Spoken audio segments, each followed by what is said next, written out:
million people watching on YouTube right now. I mean, that's live. Right. You know, and a YouTube chat. Me and George, though, we're feeling pretty confident. See, this is why you love us. This is why we're the afternoon takeover. This is why you spend time with us. Every afternoon, let's get to it. Sedano and Kap. Your Wednesday afternoon right now.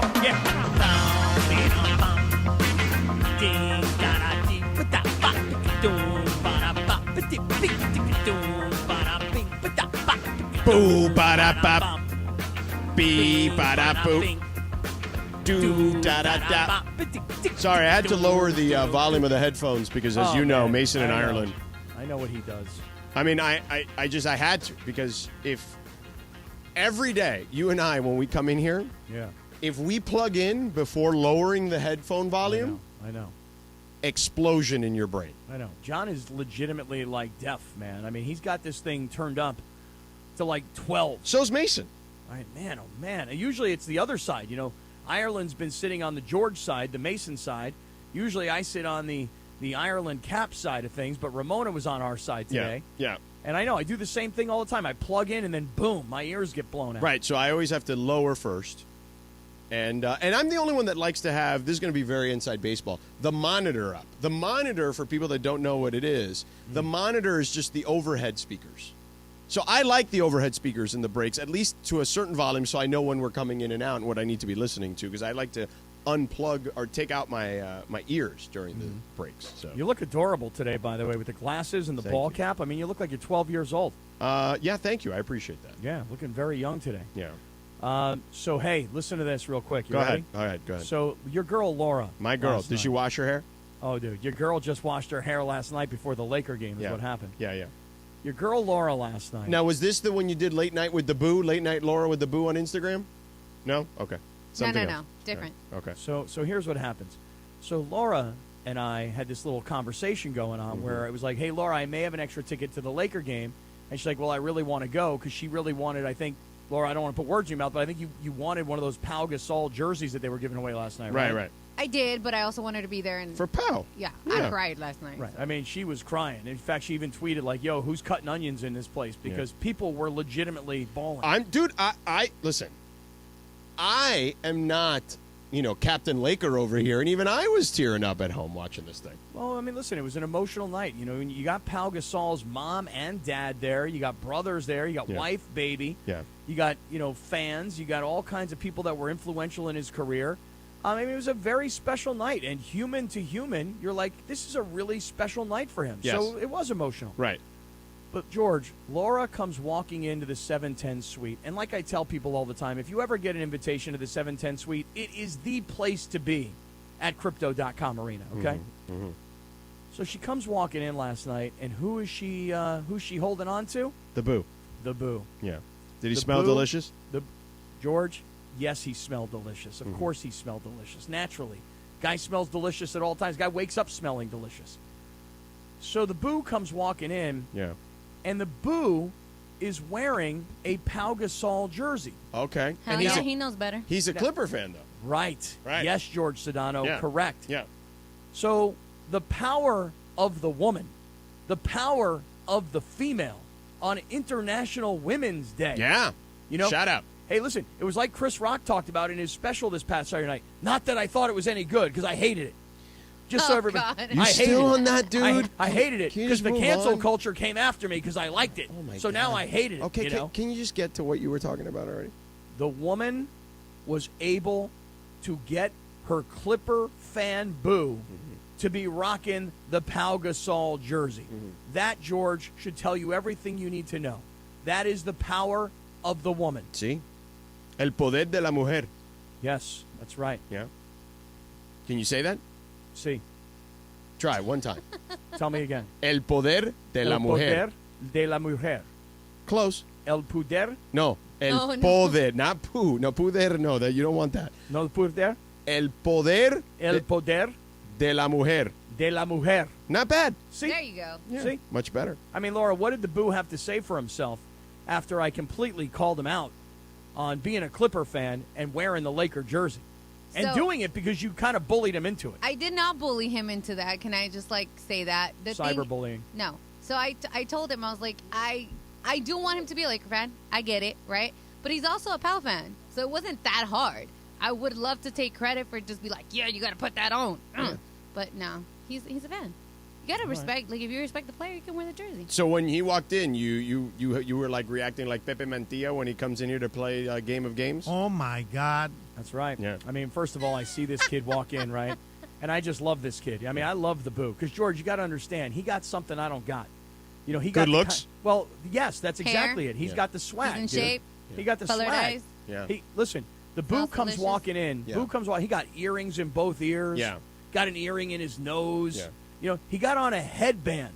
You know, like for me, I don't go out wearing headbands. Yeah. And, I don't wear a headband unless I'm playing in the game. Yeah, I hear you. By the You know? way, some in the Sedano Kap Circle of Trust, Mumbo, can you get to a microphone for 1 second? Robert Watkins wrote this too, and I thought it was pretty hilarious. I responded to it, and I said, this is what totally threw us off. He wrote, LOL at John thinking we could, quote, never guess the team with Juan Soto, Manny Machado, Rafael Devers, Sandy Alcantara, etc. would be the World Baseball favorite. Right. When he I know, said right? we'll never get it, I know, that made me say, okay, well, it's not the Dominican. Right. Right, It's like the obvious. immediately I take that team off. Because to me, that was the favorite. Right. So the way he said it He made us framed it. think that it was like, it's kind of like when you do Game of Games and Yeah. you do one that's like the obvious answer and you say, like, this is a hard one. Yeah. Right. Like you say you'll never get it, then I'm like, all right. Oh. I mean, Cappy going with Israel. I would have never Yeah, got Venezuela. that. You and me Israel. were like, well, what could it be if it's not the Dominican? Right. Venezuela, Israel's a maybe. good one. Puerto Rico? Yeah. Puerto Rico, see? I got to look at the Israeli World Baseball Classic roster because there's probably not a Hebraic brother on the entire roster, but there's like a bunch of major leaguers that you're going to go, well, I didn't know he was Jewish. And they're not. It's just that, like, somebody's great-grandmother once high-fived somebody who was Jewish, Cappy, you know? Cappy, Yeah. listen, Tell as a me. member of the tribe, Yeah, okay? talk to me, Like, you would sister. not know that I'm a member of the tribe because my last name is Shelburne, right? Yeah. My mom's maiden Yeah. name was Steinman, okay? So it passes through the mother's side, okay? Right. We take you where we if you join the tribe. We're Right. open for business. Like Right. the door is open. You can Yeah. just walk right through. No bar mitzvahs necessary. Right. You know, just come on in if you want to play for Team Israel. Right. I remember when Team Israel made it Yeah. into the World Baseball Classic. This is like the first time. I want to say it's like 2012, or maybe it was even the first Yeah. World Baseball Classic. And Brad Osmus was the manager of Team Israel. And I see Brad, and I go, Brad, to be honest with you, bro, I didn't realize you were Jewish. He's like, oh, I'm not. He's like, it's my mother's sister-in-law. Hey, who we'll was- take 'em. Oh, yeah, right. That's what We'll we did. take We 'em. took him. Listen. We needed to field a team. You know, next week I'm gonna MC this thing for the Kings. They're doing the Jewish Heritage Night or something. I'm like, I got the roster here. I'm trying to see if Yeah. there's anybody. Oh, Adam Kaloric. He's been major leaguer. Okay. Okay. Who Who else? I mean, that I recognize. Is Hold Jock on. Peterson on the team? I don't see Jock Peterson. Oh, all right. I was hoping. I like Jock Peterson, yeah. Yeah. Don't say Zach much. Weiss, who I believe played for the Angels. That's a Zach good Weiss, Jewish name there, Zach Yeah, Weiss. Yeah. That one Yeah. works. That one works just right. Kaplan, you know you. Yeah, you're- listen, you're in Ramon, there. I was hoping I'd get an at bat. You know? Yeah. Wait, Danny Valencia. Oh, Hey. Danny The Valencia. Orioles. Nice. I mean, you know. Fusion. Danny V. Could be Jubin. That's not a thing. No, it is. Never I heard grew, that before. I That's grew up with a amazing. ton of Jewish That Cubans. actually makes sense. I grew up with a right? ton of Because Jewish Miami, Cubans. you're Yes. gonna have a lot of Cubans and, And a lot Danny of Jewish Valencia people, is yeah. from Miami. That's what I'm Totally saying. makes sense. Yeah.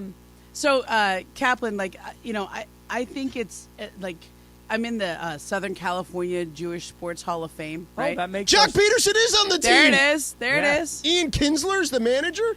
So like Nice. every year when like I keep wondering how they're ever going to find more. Like are they like who's left?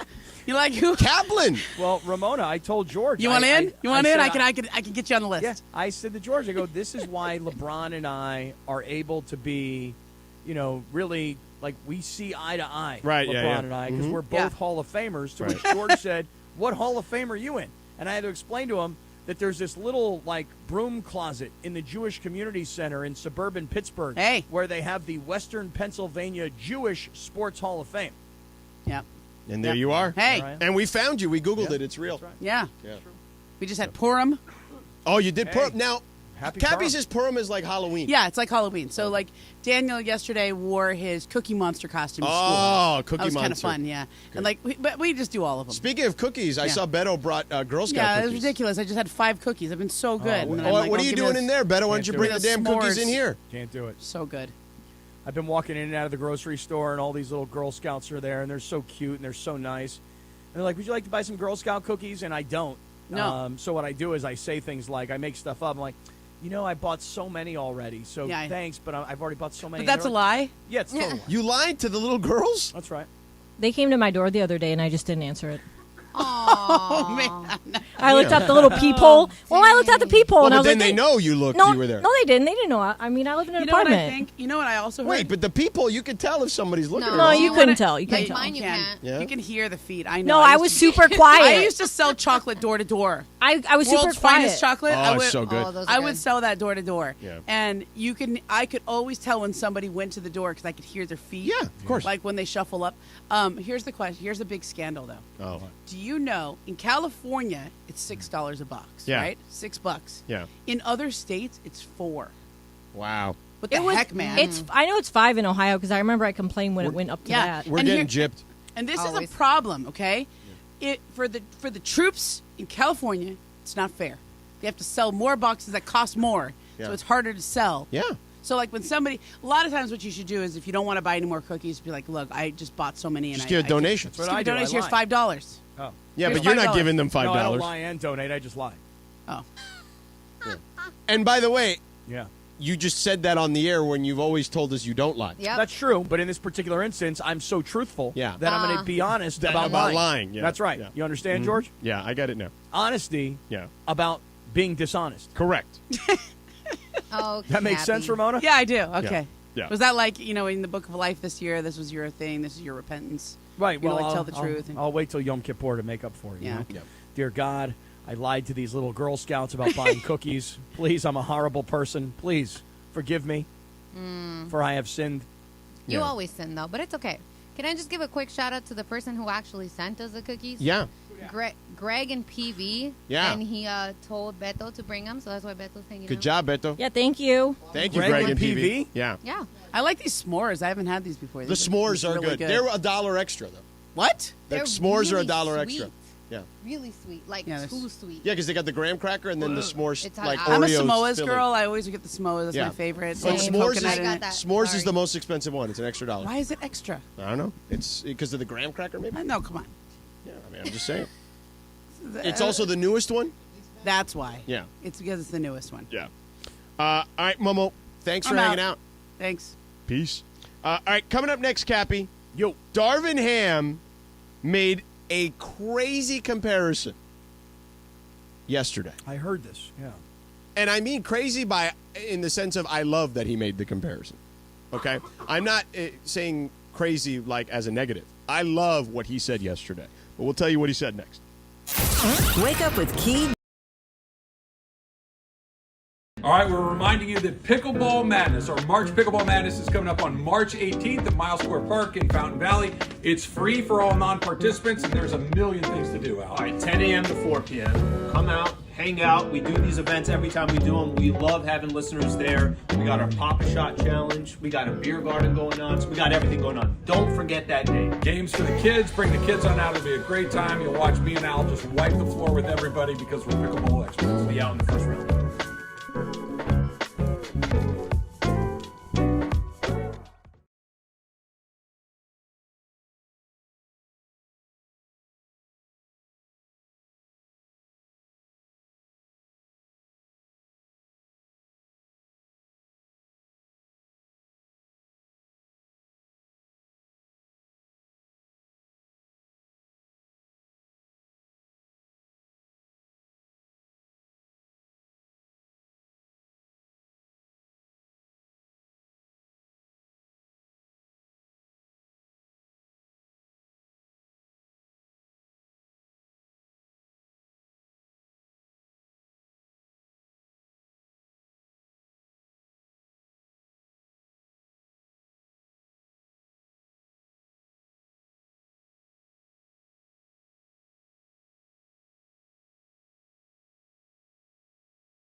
Wednesday afternoon. Happy birthday, friend of the radio station. Used to be on the station a lot as a host.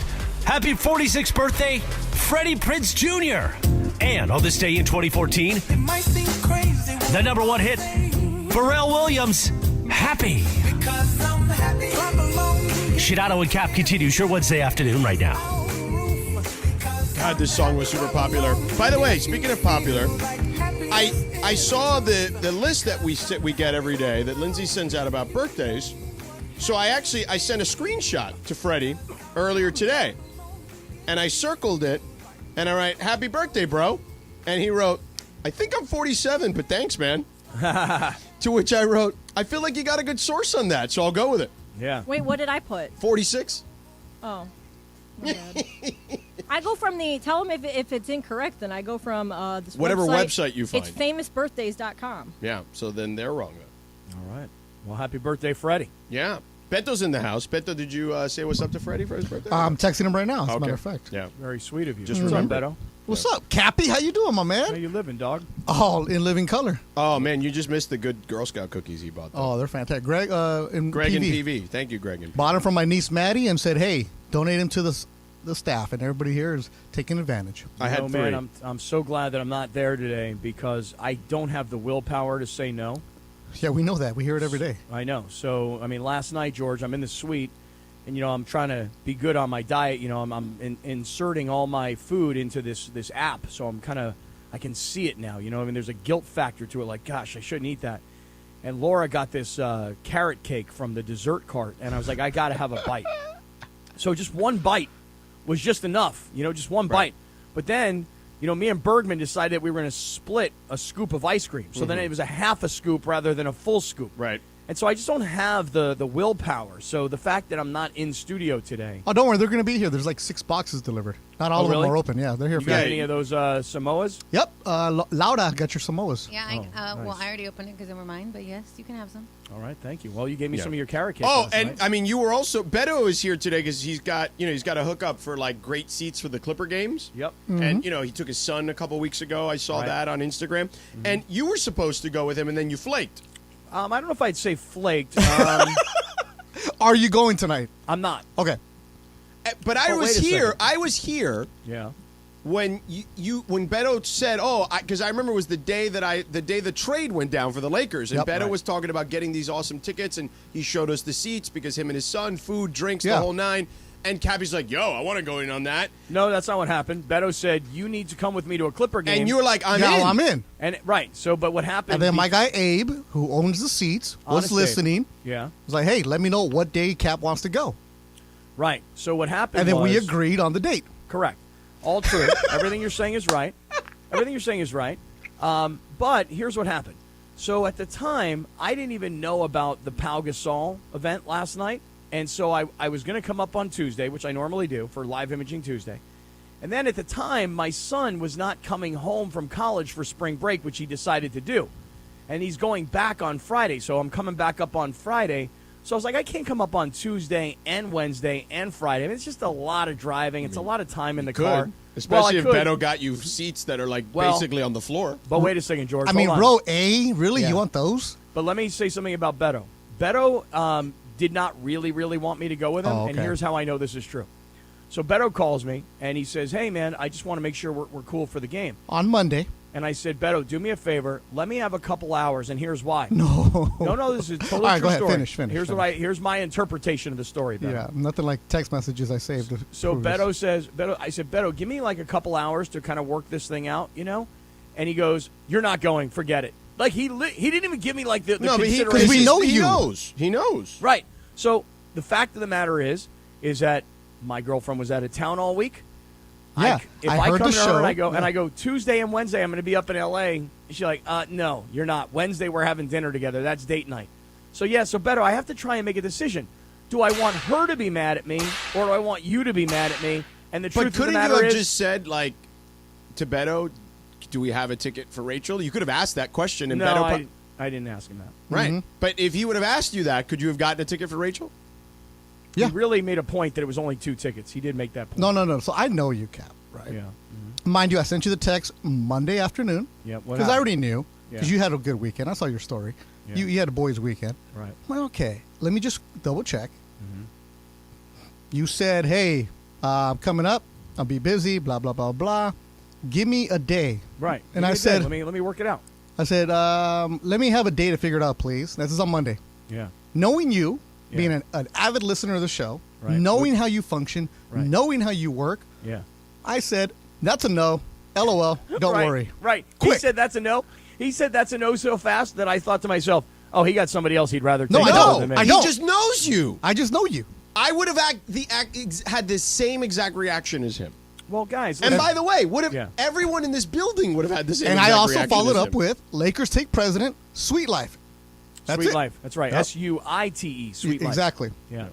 That's Yeah. right. And when we continued, I said, hey, no worries. You said, appreciate it, brother. Yeah, no, I do appreciate it because Because it was your idea. No, it was your idea. The whole thing was your idea.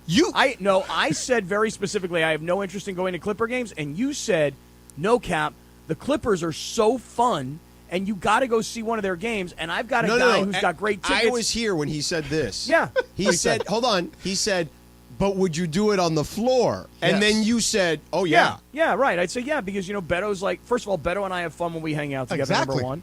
And number two, if I'm going to go see a game like that, I'd being on the floor sounds exciting. Yeah, that's where we're going. So, And the game plan, so now who are you taking tonight? well, I went and scrambled because if I'm going to have row A, and by the way, if you're going to watch the Clippers Raptors tonight, we will be sitting right behind the Raptors bench. So when the coach stands up, I mean, it's such a terrible view because the coach stands up and he's blocking our view of the seats, Yeah. right? Sit down, coach. Exactly. And Hey, then Nick, do you mind just... exactly.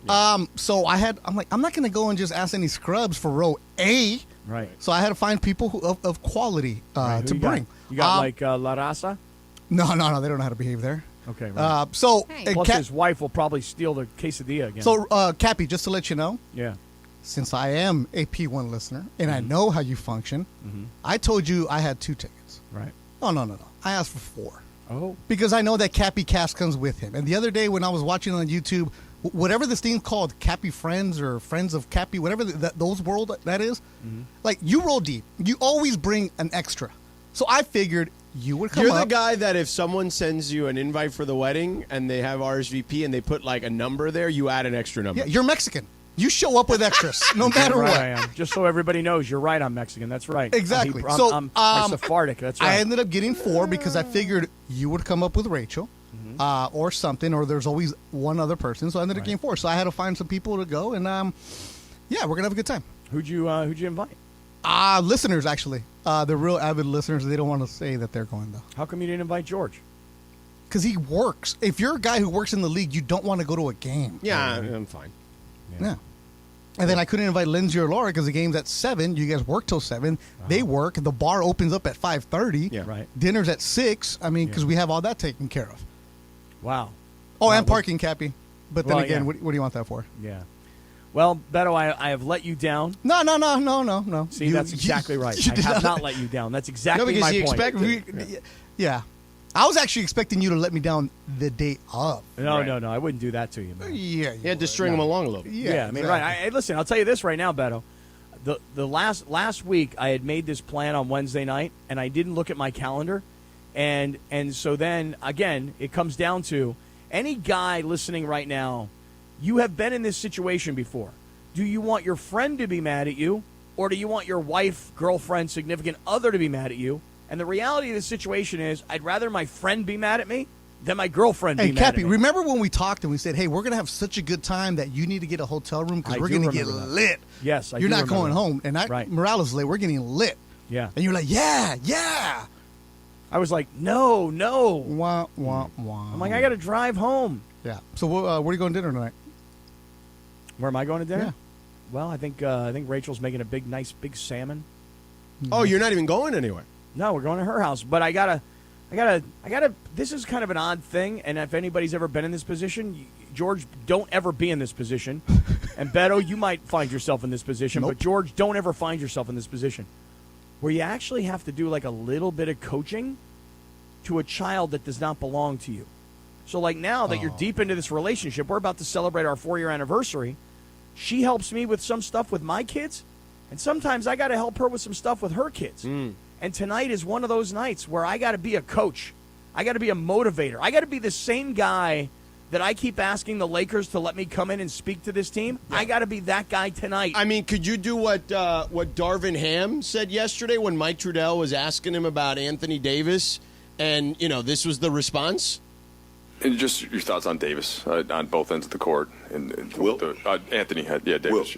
Oh, Wilt, gotcha. Yeah, Wilt Davis. It's like, is there a Wilt on the end of the roster or anything? Okay, Wilt Chamberlain, thanks, guys.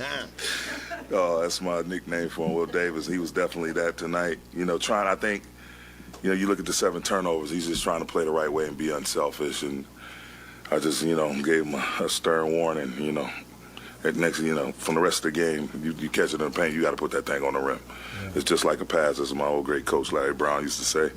You got people in rebounding position, offensive rebounding position, put it on the glass. It's just like a pass. So, but he was awesome, man. He's just, in spite of everything we're going through all season, he's been, like I said before, he's been a solid rock. And, he proved it again tonight. He wants to be out there with his teammates. He wants to be out there fighting.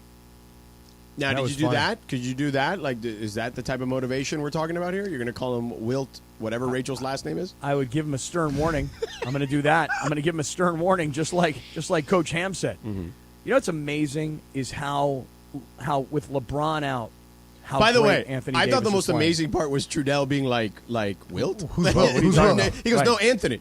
Yeah, no, he did not let that breathe at all. You know well, what I mean? I would have had the same. I'm like, what are you talking about? Like, no, but he caught up though at the end though. I didn't know there was a Wilt at the end of the bench. Yeah, pretty impressive though, right? I mean, look, everybody said, and we've had this discussion as the whole season has gone on. LeBron said it, Darvin said it, everybody has said it. Anthony Davis is supposed to be the number one offensive option for this basketball team. Am I right, George? I mean, do I have this right? Yes. Isn't that what everybody said? Mm-hmm. Including LeBron, right? Mm-hmm. And I said to you, and I still maintain this, it's very hard for anybody to be a number one when you're on the floor with LeBron because he's the number one. Except when LeBron came back, he was still the number one until he got hurt again. So now, because he's hurt again... No, I'm saying when AD got hurt again. Like, when LeBron came back, AD was still the guy, except then he got hurt again, and then LeBron had to carry the team again until he got hurt. And then LeBron... That's exactly right. And so now that LeBron is out, AD can play, in my opinion, comfortably as the number one. Except he did it already with LeBron, though. I'm not saying he didn't do it. I'm just saying that. What are you saying? Listen, I'll give you some data to support what I'm getting at. Take that for data. Yeah. Here, let me pull these notes up here. Okay, here it goes. This year, AD without LeBron. With LeBron, he's played 28 games with LeBron, right? Mm-hmm. AD has scored on average 25 points per game with LeBron. Right. 11 rebounds per game. Right. In the 13 games where there's been no LeBron, right, AD has scored 30 points per game. Yeah. And he's averaging 15 rebounds per game. No, why is that a shock, though? It's not a shock. All I'm saying is that his numbers go up when LeBron is not around. Okay, so let me say the numbers again when LeBron's around. When LeBron 25 and what? 25 and 11. Do you know what AD's career number averages are? I do not. Tell me. 24 and 10. Okay. Well, so he's actually LeBron, outperforming his career averages throughout his entire career with LeBron James. Okay, so now go back to those same numbers, right? Those same numbers say that his career average is 24 and what? 10. 24 and 10. Without LeBron, he's averaging 30 and 15. Right. Of course he is, because who else is going to score?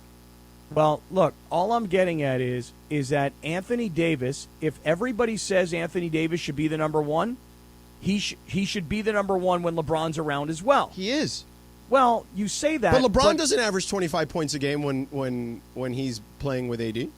What does he average? He's definitely averaging less than that. Because I remember, I could go back and find the specific numbers, but he has played way more games without AD, and he's had to put up like 35, 40 on a regular basis when AD's not around. No doubt. And here's the problem. Here's kind of the big issue, is that as much as I look at these numbers and I go, wow, look what Anthony Davis is doing when LeBron's not available. The problem is that everybody is waiting for Anthony Davis to get hurt again, sadly. Because like last night, for example, when AD got hit in the face, You know what everybody was saying around us? Everybody was in the suite watching this. You know Oh, what no. everybody's saying? Not, oh, no. They're like, oh, he's out for the rest of the season. I mean, like, people jump to this immediate conclusion. Oh, he got hit in the face. He's out for the rest of the year. Like, why don't you people cut him a break? George, if you would have been there, you know what you'd have said to people? Go to hell. Damn right you would have said that. Yeah. Have some compassion for this guy. He just got hit in the nose. His nose is bleeding. Yeah. And then his post-game comments I loved. Because post-game, he was like, hey, we got to win basketball games. So I got to be out there no matter what. That's the AD we've all wanted to see and hear from. It's hard to be that guy, in my opinion, personality-wise, when you've got an overwhelming personality like LeBron. Okay. Well, I okay. I mean, I hope, by the way, when LeBron comes back, and I hope LeBron comes back, you I did hope this he's healthy. before the last time too. Is my point, and then he still was the number one option. You say that, I don't see it the same way. Okay, I'm going to literally in the break look for the numbers. Like, legitimately the numbers. I'm going to find them. I've just given you a bunch of numbers. Right, but I'm going to tell you the games they played together after that point when LeBron got hurt the first time. Okay? That's fine. Now, Beto, you're giggling because you think that the assumption is that I'm way off here and George, the NBA insider, is 100% accurate. But here's the thing. I'm just giving you that Anthony Davis is playing the way we all wanted to see him play. And what's happening is there's no LeBron right now. And he's picking up he's doing what he should be doing. I just feel like we're in reruns here. Like, you know what I mean? Like, we're having the same discussion we had like 3 months ago. Well, it's apropos, is it not? I guess, yeah, but I just don't feel like okay. I mean, let's discuss it on the other side because we're way over the break. And and honestly, it's more important that you talk about Yamava, which we'll be at several times in the next several weeks. This is going to be really fun. I want to tell everybody to please mark your calendar because we are going to be at Yamava on the 16th, which is Thursday next week, all right? So for the start of the tournament, we're going to be there, but it's not just going to be us. It's going to be everybody. It's going to be the whole mishpucha. It's going to be, Travis and Slee, Mason and Ireland, and then us all day long. So come on out and be with us. You'll watch basketball all afternoon. But also I want to tell you that Yamava Resort and Casino at San Manuel is giving away a brand new 2023 Maserati or $100,000. You can be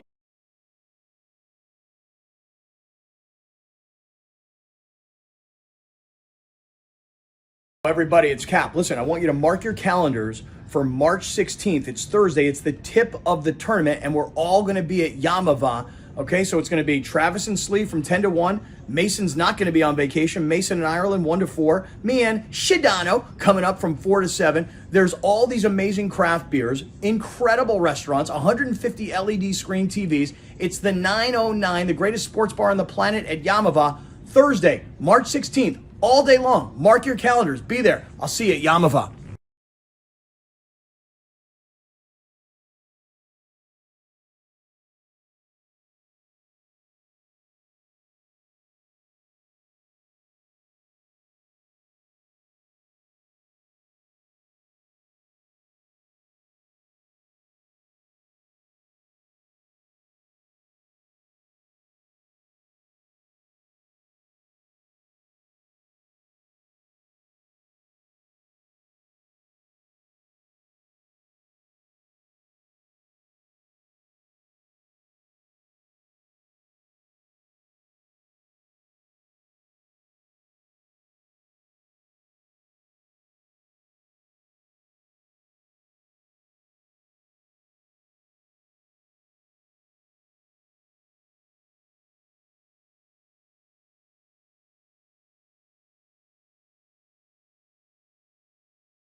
Afternoon. Apologies to Freddie Prinze Jr.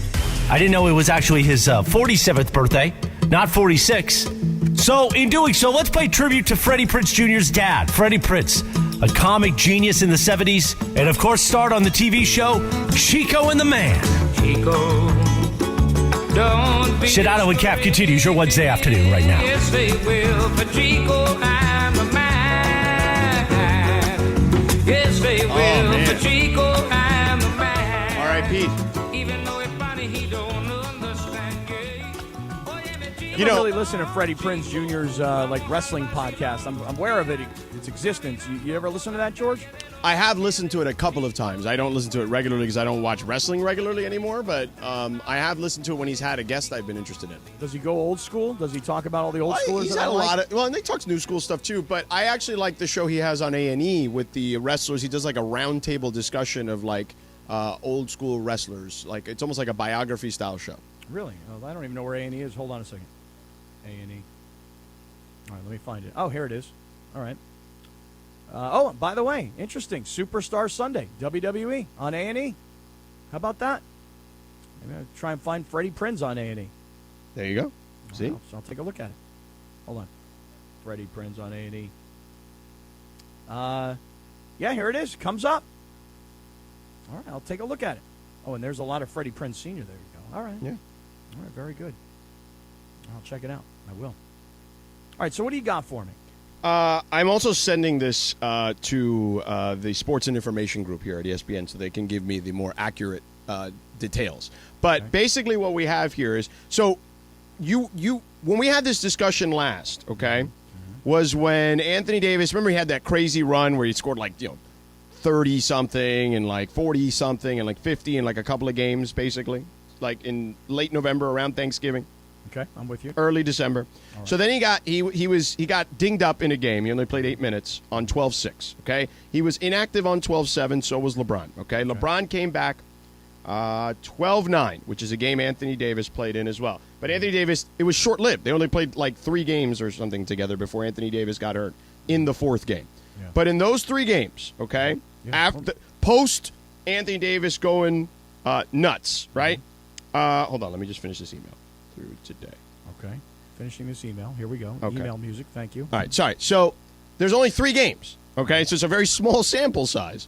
But in game 1, LeBron came back, right? Mm-hmm. Yep. And you were like, it's hard to play with LeBron. The same argument you just made, okay? LeBron scored 23 points in that game. Okay. What did he do? 31. Nice. Okay. Mm-hmm. In the next game, LeBron scored 35 points. Mm-hmm. Okay. AD scored 34. Okay, very good. That's great. I'd like to have both of those guys doing that. Correct. In the next game, LeBron scored 33 points. Mm-hmm. Anthony Davis scored 37. Okay. How'd they do, by the way? They win those games? They were 1-2 in those games. They lost the big in the game LeBron his first game back. Mm-hmm. Okay, and that was against Philadelphia. Okay, and then AD got hurt again. Yeah. And then he was out for a long time. That's the problem, and therein lies the issue. Because the thing is that if you really like hear what I'm getting at, I think a lot of people would go, "Hey, if AD could play like this all the time, he'd be your number one. He'd be your alpha. He'd be your go-to guy." Blah blah blah. Mm-hmm. Right? The issue that everybody has is that no one has faith that Anthony Davis can stay healthy enough to put an entire team on his back for an extended period of time. I'm actually hopeful for him that he could get everybody off of his back, not his teammates. I mean, just like the media, the fans who all are expecting him to like fall apart at some point. I'm hoping that he can finish this season healthy and continue to be as dominant as he has been, because you used to call Anthony Davis the cheat code, and I would hate that phrase. I still call him the cheat code. Yeah, I would hate that phrase. Yeah. But because there's other guys in the league that are just as good, if not better. So all I'm saying is it would be great to see him prove all the doubters wrong, remain healthy, and keep carrying this entire organization the way he has been since LeBron's been out. Because the other part of all of this, George, is the Lakers, since LeBron's injury, are 3-1. Right. You know that they're 14-14, so 500 when both guys are in the lineup. Right. And historically, in the 5 years or whatever it's been that LeBron's been here, they only win like 33% of their games when LeBron doesn't play. Well, I mean, look, they've got a new roster, but even I say they've got a new roster, but let's face it, George. Yeah. I mean, last night You still don't have D'Angelo Russell. Yeah, he right? may play on Friday. You didn't have any contribution from Mo Bamba, who was out from on the game last night. I mean, I'm not. I told you from the beginning, I'm not expecting much from Mo Bamba anyway. No, but what's nice about what's going on with this team right now Yeah. is that you are getting, like on a night last night, like where Jared Vanderbilt only gave you 5 points, you get 17 from Schroeder, you get 13 from Troy Brown. Yeah, Austin Reeves. Austin Reeves was Stone cold amazing Austin last Reeves. night. Right? How about Rui last night with 17 points? Yeah, that was nice for Rui to show up. So it's good to see Rui. that they're getting contributions from other guys. Yeah. The reality, though, is this: that you said, Anthony, you don't like it when I call him the cheat code. Do you know why I call him the cheat code? No, because I don't even really know what the cheat code thing is all about. Like it's some Marvel movie or something? No, it's like a video game thing. Like there's it a is? cheat code to it, No. and you can like play the game at a different like level. But anyway, no. the like you said, there you think there are players that are as good, if not better, right? You said that, yes. I mean, Giannis, Sure, Jokic. but- Are these guys not as good or better? Yeah, yes. Joel Embiid? Production-wise, yes. But what I would say to you is this. With those three guys that you mentioned, okay, let's just take a one-by-one here real quick. Okay. And this is what I'm talking about. Not the actual production, you're right. But when I call him the cheat code, I'm talking about his potential, which is why I say when he's right, he changes the game in a way that even those guys can't. And I'll give you the example. All right. Like Giannis is not the natural shooter that Anthony Davis is. Anthony Davis against the Warriors the other day, I mean, they could not defend that step-back jumper every time he took it, it felt like.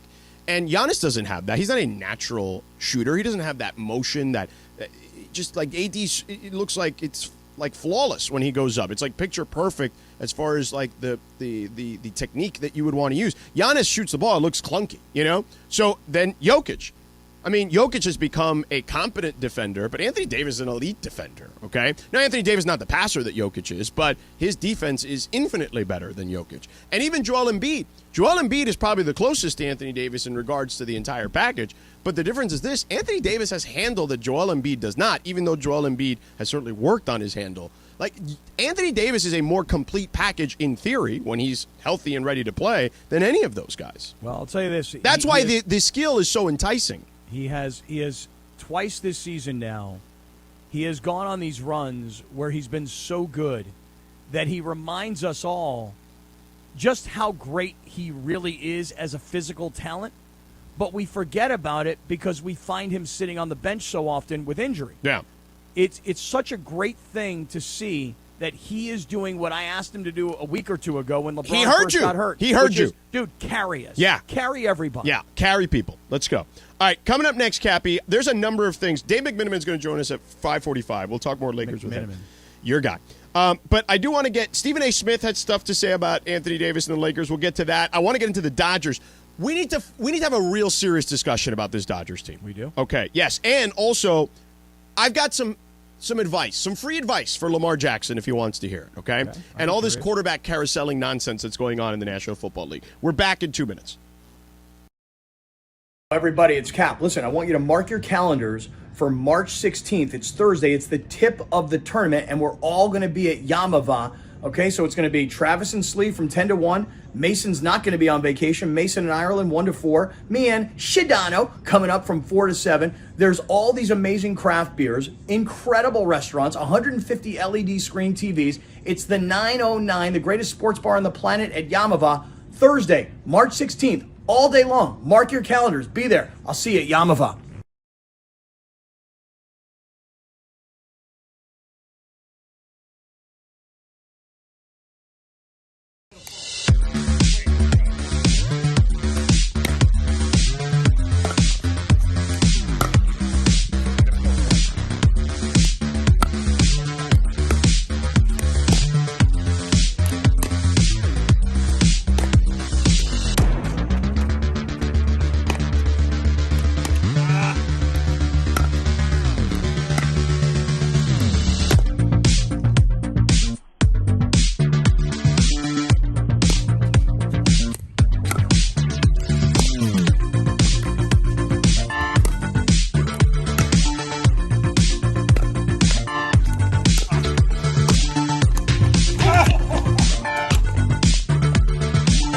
At least you didn't eat it like Mace.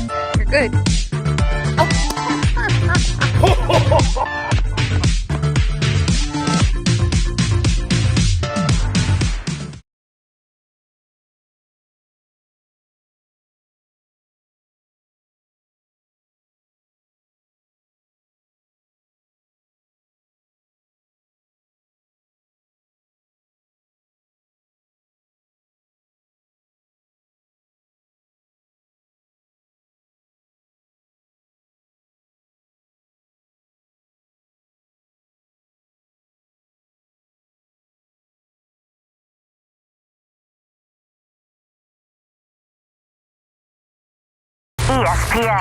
Sedano and Kap for your afternoon right now on 710 ESPN. It's time for what you need to know. Let's do it. What you need to know right now. What you need to know is brought to you by Morongo Casino Resort and Spa. Good times, less than 90 minutes from wherever you are. Linz, what do you got?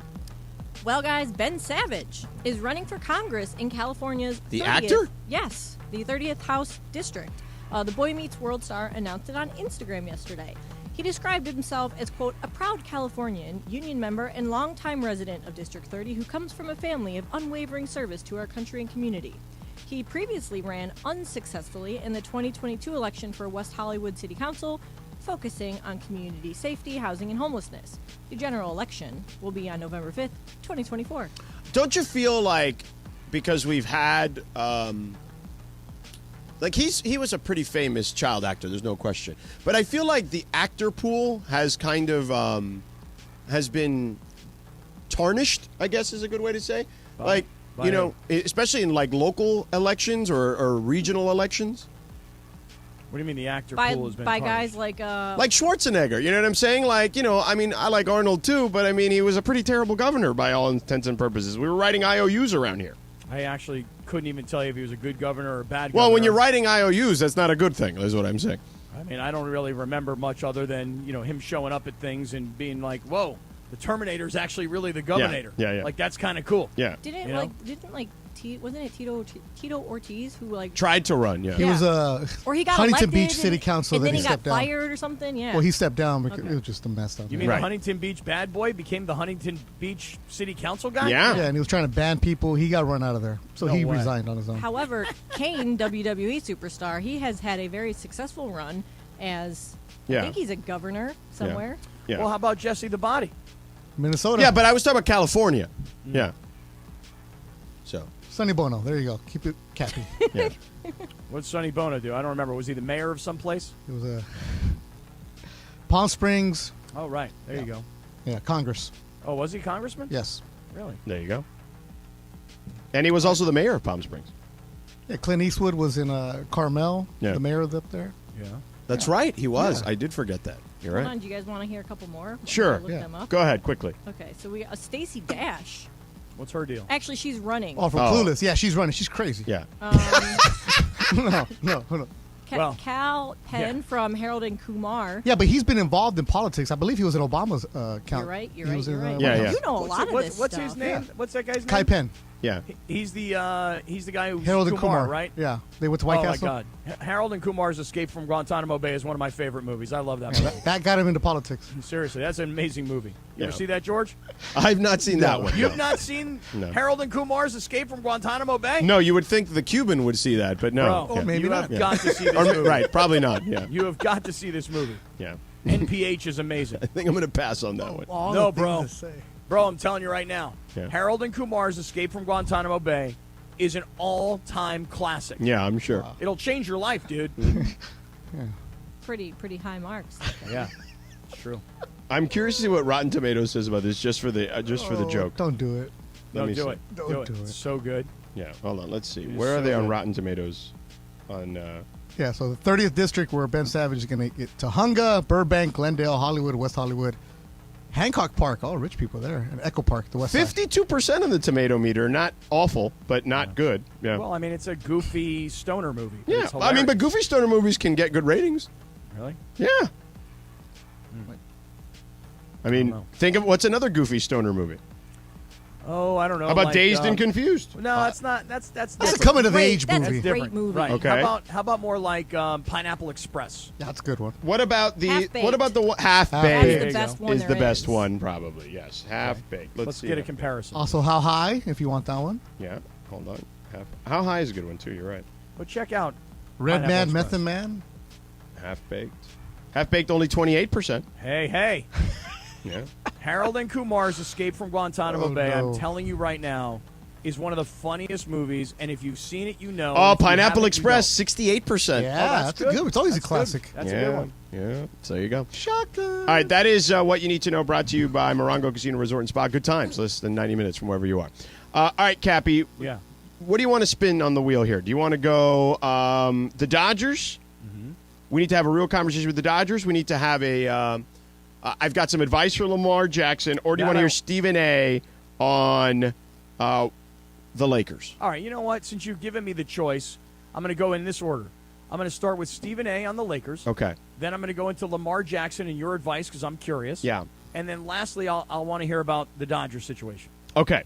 So, and Dave McMiniman at 5:45, by the way. Going to stop McMiniman. by at 5. Yes, your guy.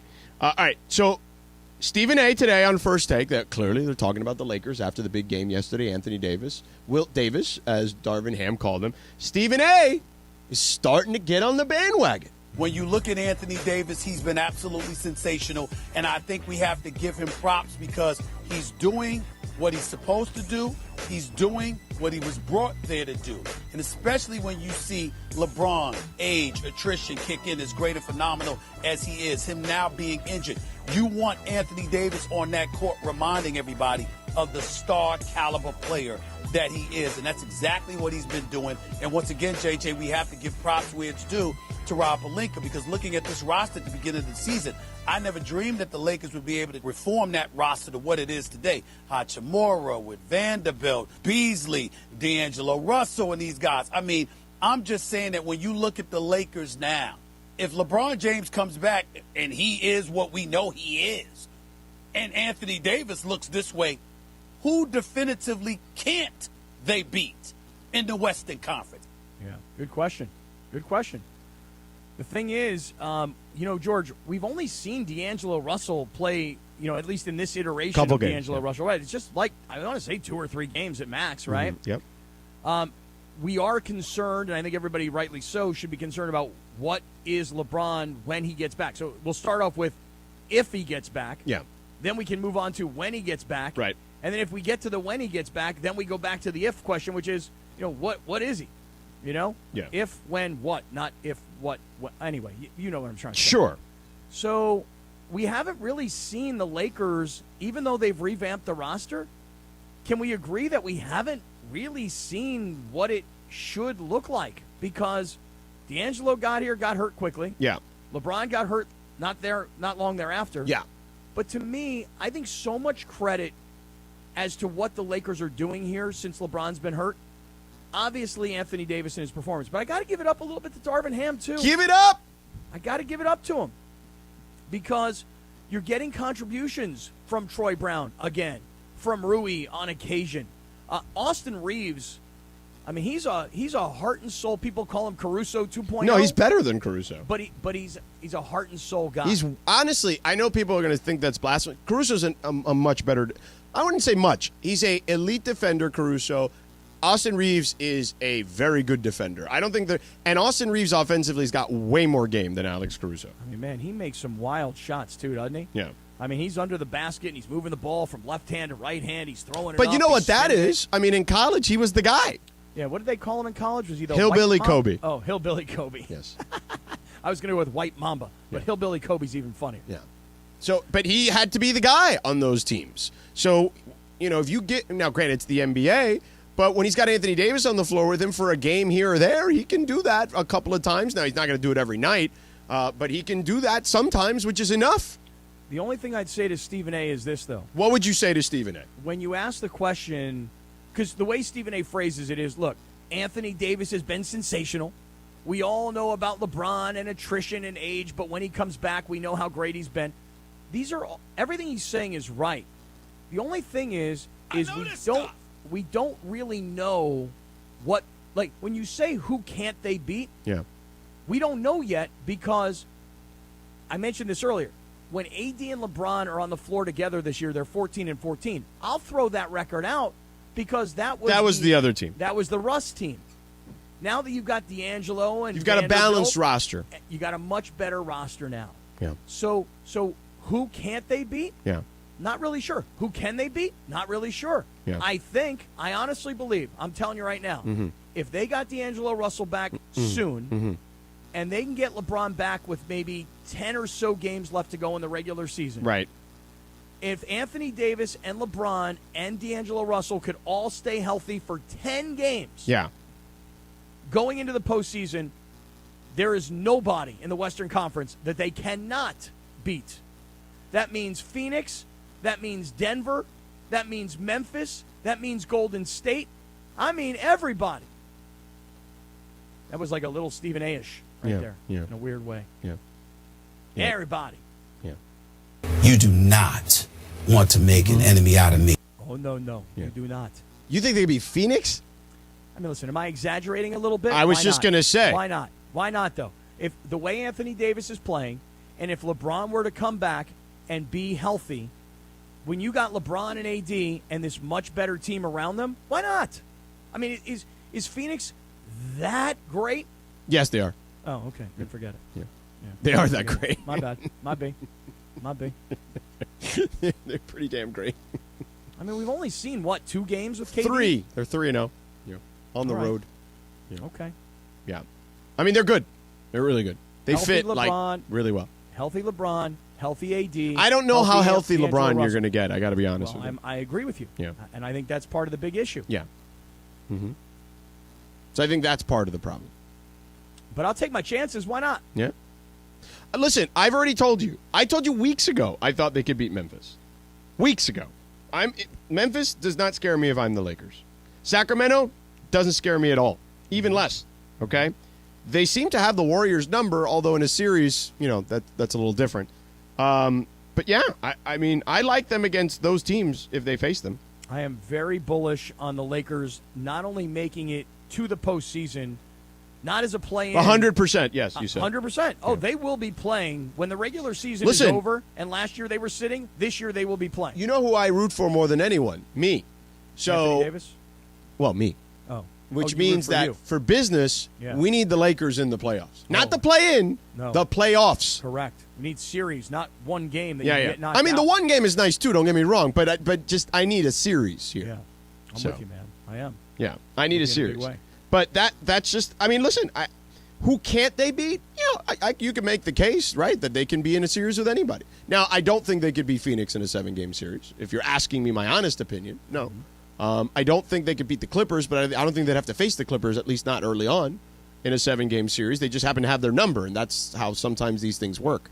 And then, lastly, I still am very bullish on Denver, even though most people are not.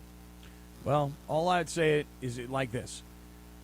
I don't care if it's Phoenix or Denver or Golden State or the Clippers or Memphis. Yeah. If I've got a healthy AD and I've got a healthy LeBron and now I've got this revamped roster around them, and if they could just play 10 games and be healthy at the end of the season, I would take my shot against any of those guys because not one of those series would I go into and say, Lakers don't have a chance. Right. Not one. You know what you need to tell us if people have a chance at this Yamava tournament? Dude, this Yamava thing is going to be so fun. I'm really psyched about this. It is like a full ESPNLA takeover at Yamava Resort and Casino. They have a sports bar there called the 909. Now, George, you and I were there. The food is incredible. They've got 150 LED TVs. They've got 32 beers on tap. They've got 4 restaurants that are all out of this world. We're going to watch all the college basketball action, the entire station, 10 a.m. to 7 p.m. this upcoming Thursday, March 16th. So come out and press the flesh with everybody. It's going to be awesome. We're going to give away prizes, autographed memorabilia. Now, you got to be 21. We want you to gamble responsibly. But again, go into your phone right now, Thursday, March 16th, 10 a.m. to 7 p.m., the entire Mishbucha. Travis and Slee, Mason and Ireland, Sedano and Kap. We're all out at Yamava for a big college basketball tournament tip-off watch party. We'll see you at the 909 Sports Bar at Yamava. Mason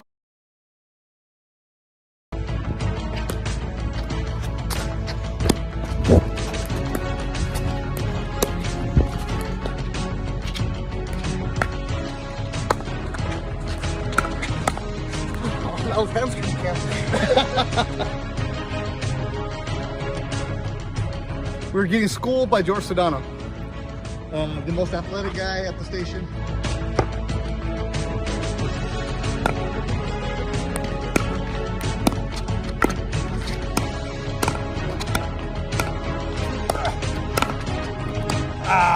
You're really scared of DeMarco and... Come on. Those two guys are going to run into each other. DeMarco? Court ain't big enough for them two boys. Kirk? Seriously, big boys. Soul brother. Too big. They're too big.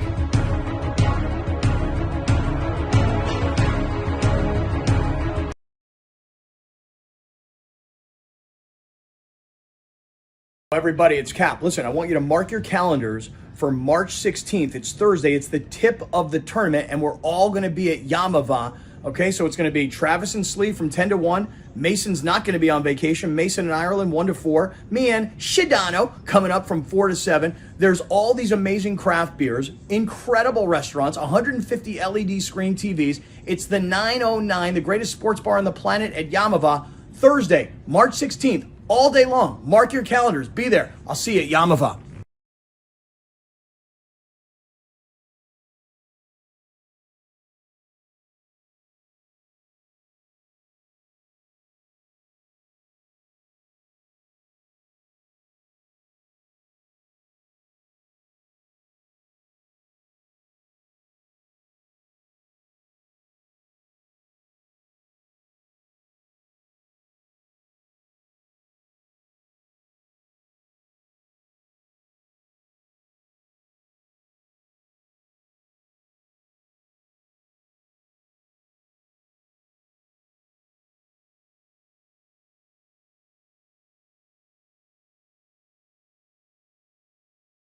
And on this day, back in 2003, the number one hit, 50 Cent, In the Club. Sedano and Kap.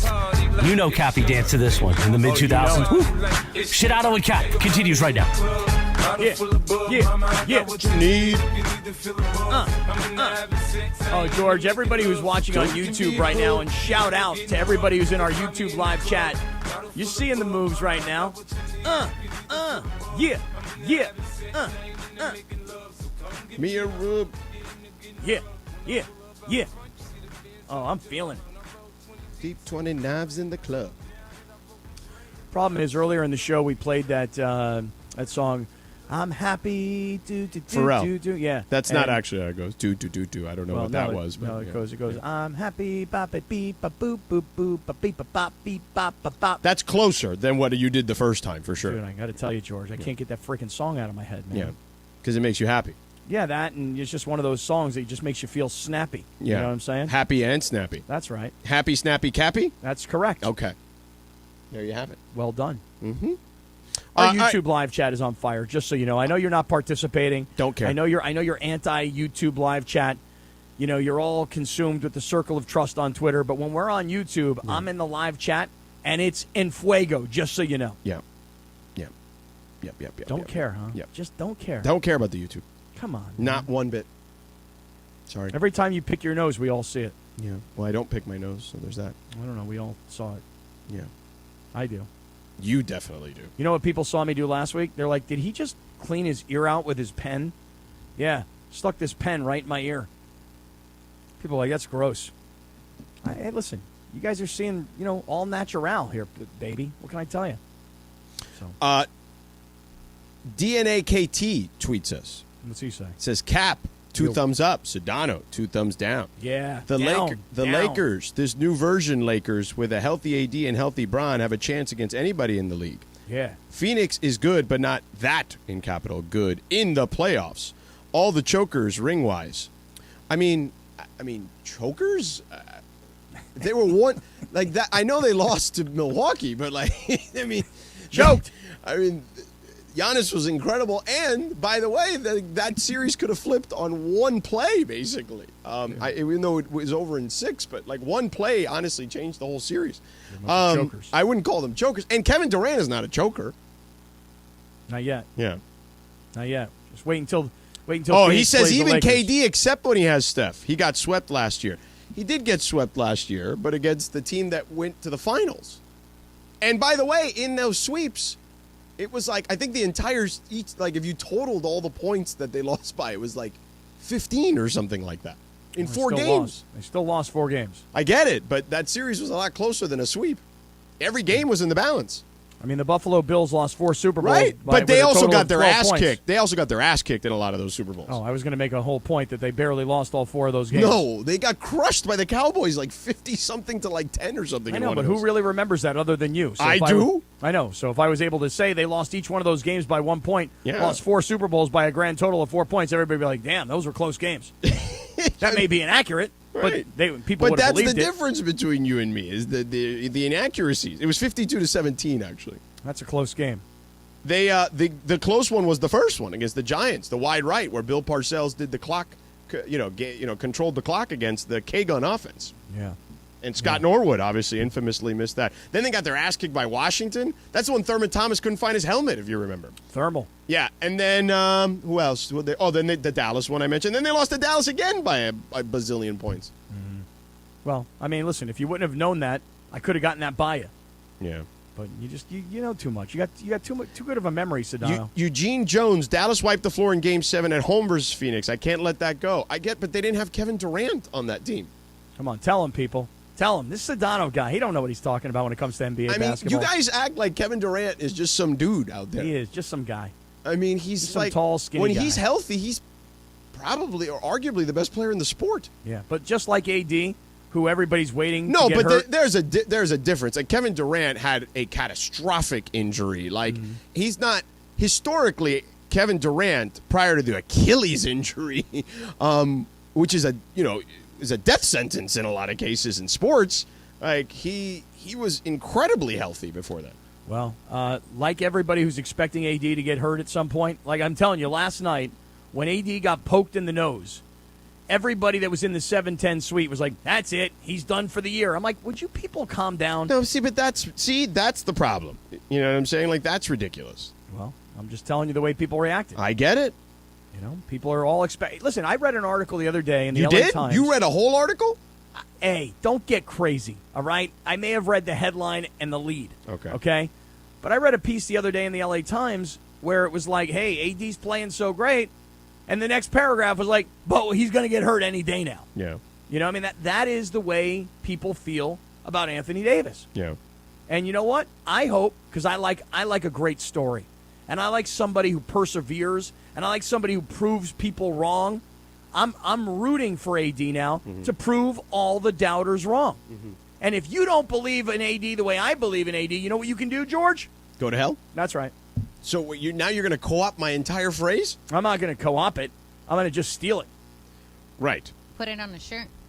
Hey, you know what, Laura? That's a damn good idea, girl. Yeah. Damn good idea. Surprised you hadn't thought about it already. You know, it's a very, very solid idea. I haven't been in my shirt-making mode recently. Yeah. So, good call by you, girl. Yeah. By Happy the way- International Women's Day. Yeah, by the way, co-opt also means you took my saying. Oh, it does? Yeah. Co-op means stealing? Yeah. Oh, I didn't know that. I thought co-oping is like kind of some sort of partnership of some sort. No. I thought we were partnering in the go to hell No, phrase. it's you basically, you took it for yourself. I just took it. Yeah. Took it right off of you. Yeah. And putting it on a shirt. Mm-hmm. And making money off it. Not yet. But anyway, soon. I like the Lakers against a lot of teams. I just don't like them against Phoenix. Sorry. Well, that's, Sue me. What do you want to do? You know what? No, not sue you. Suing you's not enough. I mean, cancel him. Somebody cancel this man. Yeah, they've tried that. I've been. I around got for canceled over liking Chris Rock's special Saturday. mean, Somebody cancel this man. You kind of deserved it. I did, really? I know. I don't know. I'm making that up. Actually, Somebody cancel this man. I don't think anyone should be canceled. Personally, He thinks the Lakers can't beat the Suns. Cancel him. I think canceling is the equivalent of taking my ball and going home. So I don't actually think canceling is a solution to anything. All right. Anyway, so you had some advice for Lamar Jackson. I'm curious to hear this because I must tell you, I find this Lamar Jackson story to be so interesting, to be so entertaining. Fascinating. And I can't wait to see how it all plays out. How it's going to play out. Right. So tell me the advice you have for Lamar. So if I were Lamar Jackson, and his agent is his mom. Right. Well, there's the first piece of advice. Get an agent. Yeah, there would be that. No disrespect to mom. I mean, on International Women's Day, I'm not trying to do that. But I'm just saying, like, I'm a big believer. I don't like to mix family and business, right? Friends and, what is it? What is the saying? Don't mix friendship and business, right? Or something like that? Business don't know and what it pleasure. is. Business and pleasure, I guess. Nah, that doesn't sound right. Yeah. Anyway, I just think that working with family, that sounds great, but everybody's got to be committed, and be willing to being honest in those scenarios. And I just don't know if that's possible in a lot of settings. Maybe it is with him and his mom. I mean, I don't know the dynamics that well. But you know what his mom's background is? I don't. Does she have like an MBA from Harvard? Does she do multi-billion-dollar deals? Does she do mergers and acquisitions of some sort? That she's got all this business experience? Well, that she but can let me handle tell you this? something. I know plenty. I know plenty of sports agents who don't have any of those backgrounds. So Yeah, but have they ever negotiated a contract with a sports team? yes. Okay. Well, has mom? She's about to, apparently. Yeah. No, apparently not. Well, I mean, she will. We'll see. So anyway, Yeah. What's your advice? what I would tell Lamar Jackson is, because clearly Steve Bisciotti and the Baltimore Ravens are, not daring him. They're showing him, hey, go out and get it from somewhere else, and then we'll see. Mm-hmm. There are two teams that I think should absolutely give Lamar Jackson whatever he wants. Okay. Who are they? Now, I'm going to start with one that is the number 2 in this scenario. There's a number 1 in this scenario, but a number 2 in this scenario.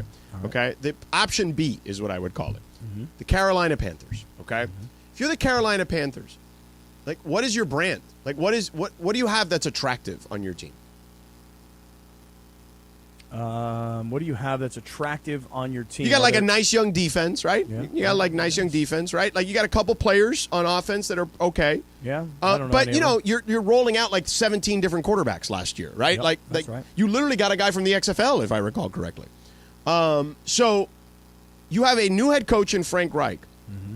who is historically been really damn good with quarterbacks, sans Matt Ryan this year, who clearly is washed. Okay, but look what he did. I mean, he was the offensive coordinator for your for the team that you were the president of the Hater Club for, the Chargers. My former team, the San Diego Chargers. They were, right. He was the offensive coordinator for a number of years there, and I thought did well. Yes? Fair assessment? He did. Right? He was the offensive coordinator for Philly when Carson Wentz was the quarterback. Carson Wentz was an MVP candidate before busting his knee here in Los Angeles against the Rams. Fair?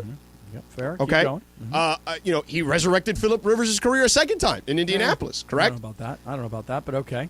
I mean, you don't know about that? He looked really damn good. They went to the playoffs. That's right, but I don't know if I'd call it a resurrection. I mean, he did not look that great his last year with the Chargers. Well, I mean, they weren't very good. Right, but he was not good either. Every guy that you're mentioning, though, let's just jump into this. Okay, here. he also had Andrew Luck, right? Okay. Andrew Luck Keep looked going. good. This Yeah. is great. Right. Keep going. You're going to make my point. Keep going. Okay. So anyway, my point is this. Yeah. If you're Lamar Jackson, Yep. get with a guy who's good at coaching quarterbacks. Yeah. I see. So now, that's plan option B. But go ahead. What's your problem? Well, here's my problem: is that all those quarterbacks that you just mentioned, go ahead. not one of them is a dynamic athlete. They're not dynamic traditional- athletes, but Andrew Luck was a pretty good runner, I would say. He was okay. Yeah. He was okay. Yeah. But And Carson Wentz was too, actually, in his he was early on. all right. But all I'm saying is this: every guy you mentioned is what I would call more of a traditional style quarterback, 6'5", 230-pound white guy. Okay, I would not want to play for Frank Reich if I were Lamar, because I just don't think that he coaches or has ever proven to coach the sort of quarterback that I am, the dynamic athlete that I am. Yeah. All right, so keep going. Yeah. Now that's B. Right. Plan B. Plan A? Yeah. Washington. You get to stick it to the Baltimore Ravens, basically like Okay. next door. Okay, I like that. I like that. Let's start with that, okay? Then they have a good defense, like legit good defense. Okay. They've got a couple of good receivers, including Terry McLaurin, who is a Pro Bowl type player, okay? They've got two really good running backs in Gibson and Robinson, okay? They've got a good offensive line, and to me, like they're ready, like they're desperate there. Well, to win in a big way. And you got an owner who is looking to sell, and if you're going to sell, or if he's going to be forced to sell or looking to sell, whatever you're going to do, Right. you want to sell with a unanimous MVP on your roster, because then you're really going to get top dollar. All right, listen, you got me sold on Washington. I'm not buying Carolina, but let me add to your argument. And by the way, if you're Daniel Snyder, what do you care if you're going to sell the team if you give him a fully guaranteed contract? Well, let me add to your argument, though. You ready? If you're Lamar and you're thinking about what kind of a coach can get the best from me, Eric Bieniemy, the new offensive coordinator of the Washington Commanders, just coached Patrick Mahomes for a bunch of years. And if you think that Lamar Jackson is a comparable talent to Patrick Mahomes, which I think he is, I don't think he's as good as Mahomes, but I'd call him a comparable talent. Why not go play for a guy who has had Mahomes for all these years? Because the one thing about Bieniemy is we're going to find out how great of a coach he is when, guess what, he doesn't have Patrick Mahomes. But if you gave Eric Bieniemy Lamar, right now you got something. Right. Now you got something So to really pay attention I think to. Washington is the one that makes the most sense by a long shot. I like the beginning of that whole argument, which is stick it to the Ravens. Right. They both can stick it to the Ravens. Yeah. But I will say this. I mean, I thought what the Ravens did was genius because if they're going to lose them, which I think they are, you might as well recoup 2 first-round picks. Yeah, I know. But when you look at what did Cleveland give up for Deshaun Watson, Lindsay? Like 3 or 4 picks? I don't know. It It wasn't. I think it was 4. Yeah. Was it really? Yeah, it was a lot. Yeah, $230 million guaranteed. Whereas you look at all these other quarterback contracts that are being signed, and I look at a guy like Matthew Stafford. So they gave up 3 firsts, 3 firsts, a third, and a fourth for Deshaun Watson. All right. Yeah. I mean, just real quick, I'll finish up on this. You look at a guy like Matthew Stafford, $160 million contract with $130 million guaranteed. Yeah. Like, that's a great deal. Most of your money's guaranteed. I don't think Lamar's ever going to get the guaranteed contract he thinks he's going to get. I think if you're Washington, you should just give it to him. Well, for all the reasons I just outlined. So, well, if you're Daniel Snyder, let me tell you something. You might be onto something, because if you're Daniel Snyder and you want to stick it to the rest of the owners on your way out the door, you do what the other owners don't want you to do. 100%. That's a good point. See? Washington. Lamar, you can hire me. Well, he definitely needs to hire somebody. You, me, and Mom. And Mom is a manager, according to Jonathan Watson, who we trust implicitly around here as our Twitter producer, basically. You, me, and Mom, we'll work together. I'll take a very small percentage. You know what, dude? All we do is we go get a guy like Drew 0.5%. Rosenhaus. We say to Drew, you go handle it. No, I don't need Drew. No, you got this. You're equal to his mom right now. 0 contracts negotiated. I've negotiated a lot of contracts for myself. Yeah? How about in the NFL? No, but I mean, you got the numbers to work with. All right. So, all right. Radio Tinder is next.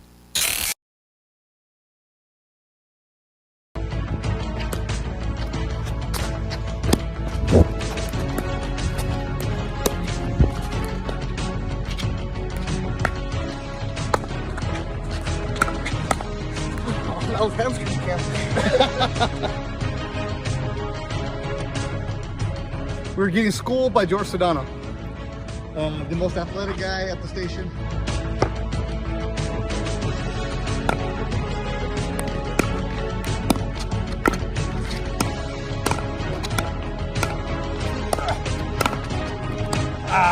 You're really scared of DeMarco and... Come on. Those 2 guys are going to run into each other. DeMarco? Court ain't big enough for them 2 boys. Kirk? Seriously, big boys. Soul brother. Too big. They're too big.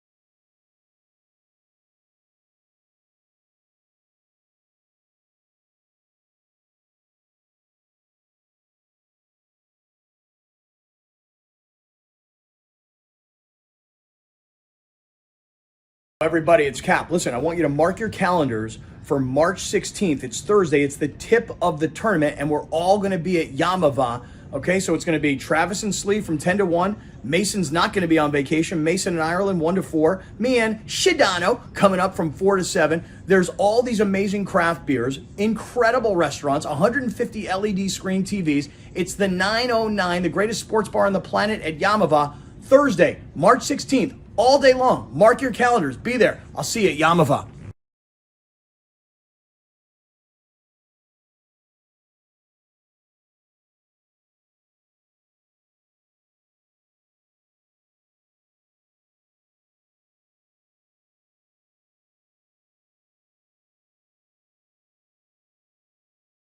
'93, one of my favorites, Beavis and Butthead, premiered on MTV. I am the great Cornholio. I was a big Beavis guy. I was all Beavis. Team Beavis. You can follow her at Lindsay Baseball on Twitter or Instagram. And don't forget about our sponsor, Tequila Mandala. Always swipe right on Tequila Mandala. Take it away, producer Lindsay. Thanks, Christopher. Also, just want to say, I was a big fan of Butthead over Beavis. No, I like Beavis, too. I like his laugh. Is so bad. Which one was which? Beavis was the brunette, and Butthead... No. But Beavis was the blonde one with the yellow hair. Hold on. But Butthead was the one with the brown hair. Who was wearing the Metallica t-shirt and who was wearing the Slayer t-shirt? Beavis wore the Metallica. You're right. The blonde was Beavis, yes. I was a big fan of that show. I would know. Yeah. I even had the video game. I think it was on Sega. So then I would like Butthead. The brunette is the one I like. He was funny. Yeah.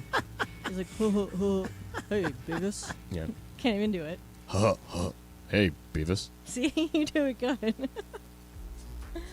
Oh, what about you, Cappy? Oh, that's right. You've never seen that, huh? No, I've seen it. Oh, I thought that was another one you've never seen. No. The It's Simpsons. it's the only animated show he's ever watched, probably. Right. There was a period of time where I actually got into Beavis and Butthead. Cool. Short period of time, but Good show. I've got a bunch of episodes in. What do you got, Linz? All right, so the clocks will fall back again this Sunday Oh, thank God. at 2 a.m. local time when daylight saving time comes to an end for the year. The practice of changing times in the U.S. has been facing increasing legislative pushes to make daylight saving time permanent. Right, but there's a problem with that. What is it? Basically, then that means that if we kept daylight savings permanent, there'd be certain parts of the country where it wouldn't be daylight until like 9 in the morning. Really? Yeah. That's the only big issue. There a lot of the northern states, particularly in the Midwest, would be really screwed in that scenario. But go ahead, Lindsay. Well, I was going to say this article also points out that many people erroneously call it daylight savings time, but it's actually daylight saving time, which I've always called it savings time with an S. Yeah. But anyway. I didn't know it wasn't plural. Yeah, I didn't either. But anyway. Thought we were savings. Yeah, me too. A measure was introduced in the Senate last year, but it was failed to pass the House, and several states have already voted to make daylight saving time permanent, but they're waiting for federal approval. So even though most of your phones and clocks reset themselves automatically these days, and you don't have to worry about changing them, it's also a good reminder to change your smoke detector batteries. So do that. Oh, really? Mm-hmm. Yep. Okay. So do that, Cappy. I will. I mean, I say I will, but I won't. Okay. Arizona is the only one that doesn't observe daylight savings time. They stay standard the whole time. Which is weird because whenever I'm been there in the past for spring training, and actually, that's not true. Hawaii also doesn't do it. Yeah, and daylight saving time occurs in the middle of spring training, and so it's always super confusing because it's already confusing that they're on mountain time or whatever. Right, but they don't change, so it Right. stays the same there. But then it's weird because then it's like you're everywhere else, back in California, or if you're from back east, it's the time change. It's Right. very They confusing. I think right now, if you're in Phoenix, right now I think they're 2 hours. I could be wrong, but I'm pretty sure they're 2 hours. No, they're 1 hour ahead of us now. So right, when it goes ahead, we'll be even again. Yeah. Well, here's a question for everybody though. So this whole daylight saving thing, like right now it's 5:38 in the afternoon, and like 2 weeks ago it would have been pitch black by now. How is this happening where it's still daylight right now and we haven't even moved the clocks? What's going on with the equator that I don't understand? Science. Yeah. Anybody know? Yeah. No. I don't. Yeah. Well, Christopher says we don't want that rule to pass. It's bad for AM radio. Oh, it is? Why? Oh, probably because we have to power down. Transmitter, power down, power Yeah. up, all that stuff. I'm assuming. Yeah. So. Way to engineer, Chris. Yeah. I don't think it's ever going to change, right? Like if it was going to change, it would change. No, I think actually if you're going to change, you should do like Arizona does, stay in standard time. Yeah. So that way, daylight savings is not the one you want to switch to. It's standard you want to switch to. But then that messes up how late it gets dark in other parts, right? No, it would kind of. I mean, It's a whole conundrum. Yeah, it's not easy. Is what All I I know is I want sunlight till 8 p.m. Right, but you're not going to get that year round regardless. Well, that's what I want. All right, next one. So Shaka Khan made news last week. Let's just after- give him what he wants. There Yeah, you go. Shaka Khan. Shaka Khan, bam, bomb, a bing, Shaka Khan. Want to love you, want to hug you, want to squeeze you too. Shaka, yeah. Okay. I don't even know what to say. I feel for you. Okay, well, listen to what she did, think Cappy. I love you. Yeah. Listen to what she said. I know. I heard what she said. She Go was ahead. on a podcast last week where she was asked about Rolling Stone's recent list of the all-time best female singers, and she threw shade at vocalists like Mariah Carey, Adele, and Mary J. Blige. Yeah, I saw. She said the people who made the list, quote, need hearing aids. They Yeah. have no eyes, they have no ears, and said that whoever came up with those rankings must be the children of Helen Keller. Oh, my. Now, Whoa, Shaka. she's apologized for what she said on Instagram, writing, quote, I was pitted against other artists and I took the bait. It was not my intention to cause pain or upset anyone. To anyone who felt this way, I sincerely apologize. See, I don't think she should have apologized. You know what that I like? was my question. Should she have No, apologized? swipe left. Right. So here's why I would swipe left on that. Much like my athletes, I'd like them to have an edge. I like my entertainers to have an edge, too, in that regard. If she thinks she should be higher, Shaka, I ain't mad at you, girl. Yeah. I feel for you. I think I love you. Yeah. Shaka Khan. Shaka Khan. Shaka Khan, bam, bomb, a bing. Shaka Khan, wanna love you, wanna hug you, wanna squeeze you too. Shaka Khan. I love Shaka Khan. Actually, I only love that one song. Yeah. I bet you. Can you name another Shaka Khan? No, I actually cannot. I was going to say it. No, That's the only one I I don't know. think I can. What do you think, Cappy? Should she How have about to apologize? Ain't nobody? Oh, yeah. Oh, I Love know that me song. better. Yeah. I didn't know that was her. Make me happy. She sings Make I'm Every me Woman, feel too. That's a Oh, popular okay. song. Yeah. I'm every woman Yeah. inside of me. Yeah. Anything you want done, baby, I do it naturally. Hey. Yeah. Do I think she should apologize? I don't like apologies. Like, you say it, you say it. But the whole Helen Keller thing. Well, but you don't like apologies? Like if you said something and Rachel got pissed off, Yeah. do you apologize? Yeah, but that's different. Wait a second. Yeah. Well, How is that different? well, I'm talking about public apologies. Like, when you're a famous person and you say something, you say But it. if you said felt it. something that really, hurt people, you should probably apologize. Well, Shaka Khan said something that people were hurt by, and yet you said she shouldn't apologize. Well, You no, like but that's edge. where you rank on a list is silly. Like, that's not something that's really hurt somebody. Right, but what, she has to invoke Helen Keller? She said some pretty mean things. Like, that was just, like, the meaner part. But she, she... Yeah, I have no problem with her about a list. Like, who cares about a list, you know? Shaka Khan. Well, she said things Like they do all those stupid radio lists every year. But Do you care about those things? But she said things like Beyonce when she was like, well, Beyonce has potential to be a great singer. Like, that's some shade thrown at Beyonce there.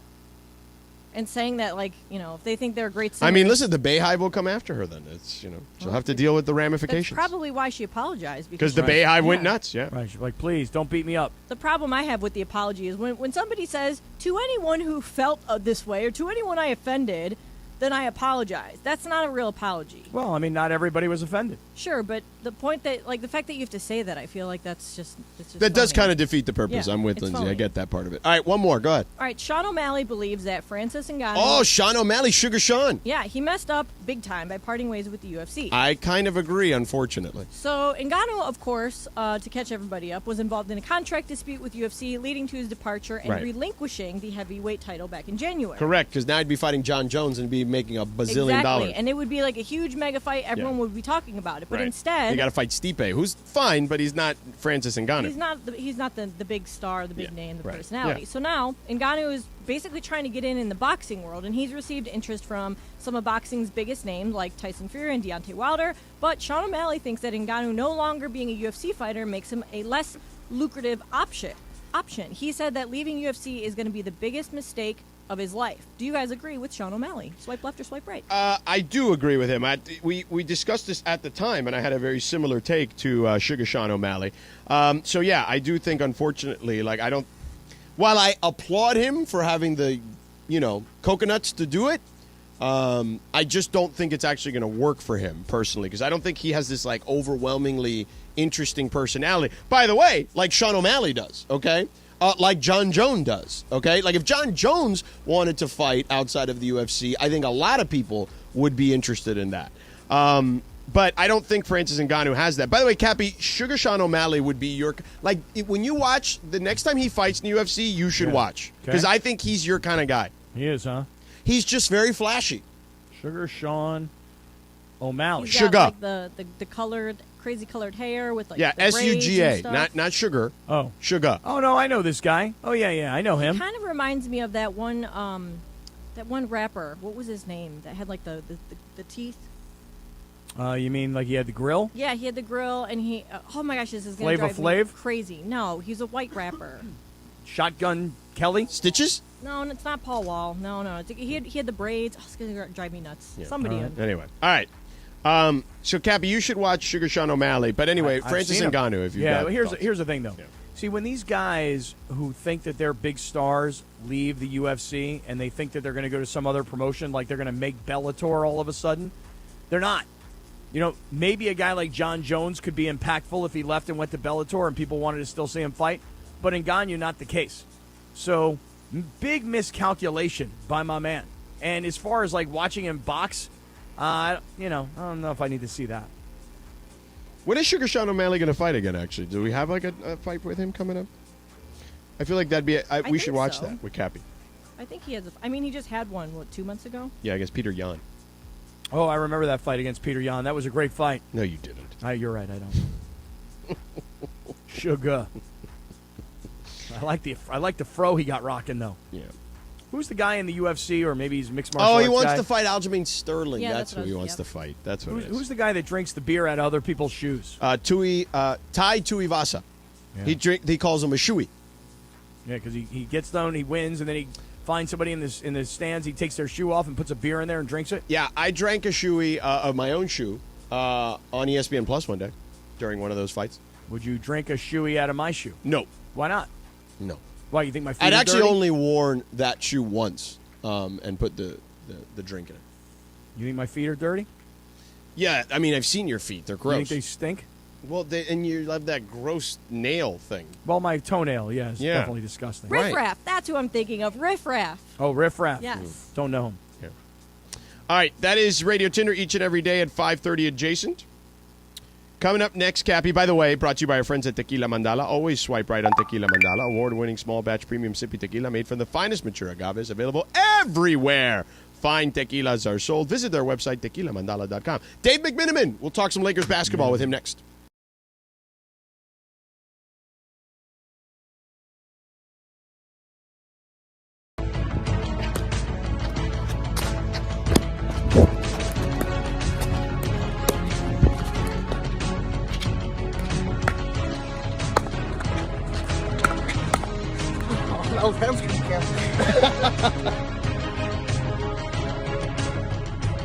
We were getting schooled by George Sedano, the most athletic guy at the station.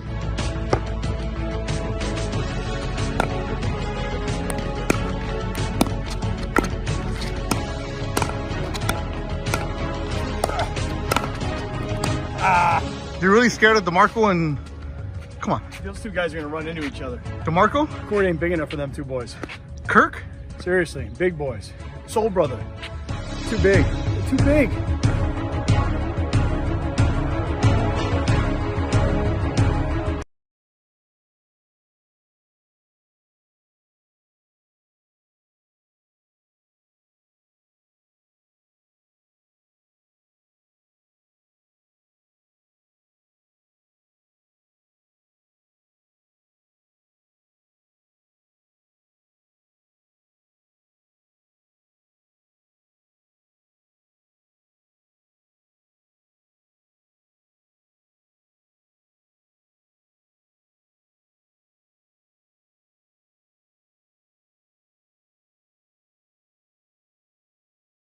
Everybody, it's Cap. Listen, I want you to mark your calendars for March 16th. It's Thursday. It's the tip of the tournament, and we're all going to be at Yamava.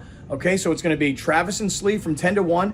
Mason's not going to be on vacation. Mason in Ireland, 1 to 4. Me and Sedano coming up from 4 to 7. There's all these amazing craft beers, incredible restaurants, 150 LED screen TVs. It's the 909, the greatest sports bar on the planet at Yamava. Thursday, March 16th. All day long. Mark your calendars. Be there. I'll see you at Yamava.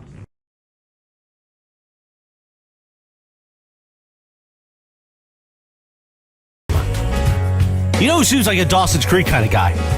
Dave McMiniman. Okay, I don't know. I need to know the definition. What are the terms? Dave will join us in just a moment, I believe. Sedano and Cap continues your Wednesday afternoon right now. Oh, Vanderbeek. See, but Vanderbeek to me... I think, Dawson's Creek is obviously the original, place, but Varsity Blues is what I think of. I don't want your life. That's peak Vanderbeek right there. Did you like Vanderbeek, McMiniman? It's a tan, right? Isn't that the big line? Oh, there you go. Yes. Tan.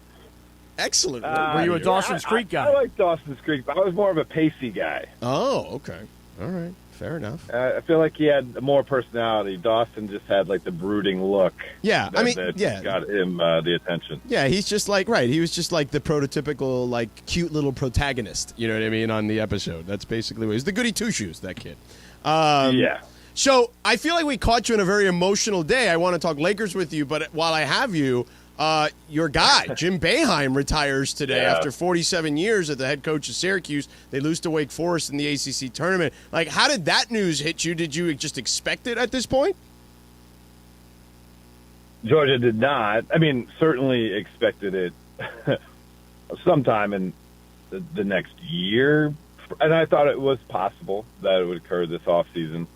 But knowing the way Coach Boeheim kind of handled the questions over the last several months, it's pretty clear to me, reading those tea leaves. And then I was in Syracuse this past weekend for the 20th anniversary of the championship team and that celebration, and talking to people with direct knowledge of his thinking.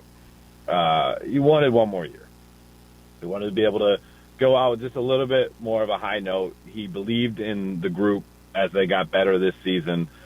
Thought I'd be able to make some tweaks, maybe get some two of our senior leaders to come back with a fifth year of COVID eligibility, and go out with a 20-win season, an NCAA tournament appearance, and then call it quits. But things kind of unraveled. The university didn't give him support with that plan. He chose to address his post-game remarks the way he did today, which I think maybe caused some panic within the university offices, and now here we are. And I think I said something similar to this with John Ireland Ramona earlier today, but the end wouldn't be the end. It wouldn't feel this way if it wasn't the end. So the ending sucks, but it's been a wonderful 47 years. Yeah, well, I mean, what a job though, right? I mean, listen, if you can have any job in any business, 47 years, let alone be the head coach of one basketball team for all those years. And just interestingly enough, George, I don't know if you were watching any of this ACC tournament today. Pretty happy about my Pitt Panthers today beating Georgia Tech and playing Duke next round in the ACC tournament. I know. So, interestingly enough, you're a Pitt Panther guy. I grew up a big fan of the University of Miami, schools that Jim Boeheim lashed out at earlier this season about buying players during the NIL. And now we're talking to a man of Syracuse here from Dave McMiniman. So I think that's like a funny juxtaposition. Old school Big East get together. He backtracked some of those comments. That was an unfortunate moment this season. But, Cap, I didn't know you were a Pitt guy. I was on the phone with one of my dear friends who's an assistant coach for Pitt today, talking about Coach Boeheim year. So I'll be rooting for your team tomorrow. Get this. Right. He was roommates with Louis Riddick at Pitt, I believe. Yes. Wow. Well, cool. Yeah, so Louis Riddick was my, not roommate, my locker mate. Oh, locker mate, sorry. Yeah, so Louis was number 7 and I was number 9. So we were, right next door to each other. So spent a bunch of time there with Lou, sweet Lou. Yeah. And a lot of other crazy characters along the way. Yeah. So let's talk Laker basketball with you now. Okay. Let's talk about, and you may not have an answer to this, but we figured what the hell we'd bring you on because you, like LeBron likes to say, if we have a question, ask Dave. Dave will tell you. There you go. So we're asking you, what do we know about LeBron's status at the moment? We're a week and a half away from an evaluation, which I fully anticipate to be at that point.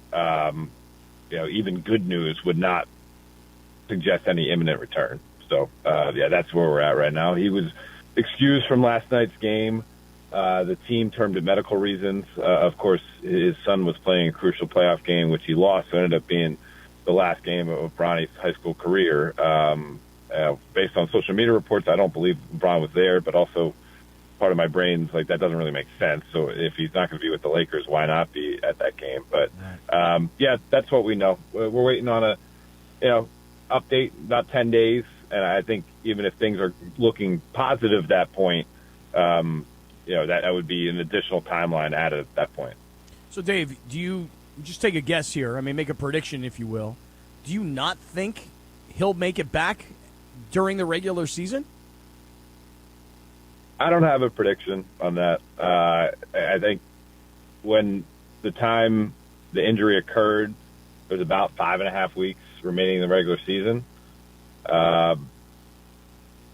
A tendon injury is such a vague definition or vague nomenclature for something like this, so it's hard to even look up,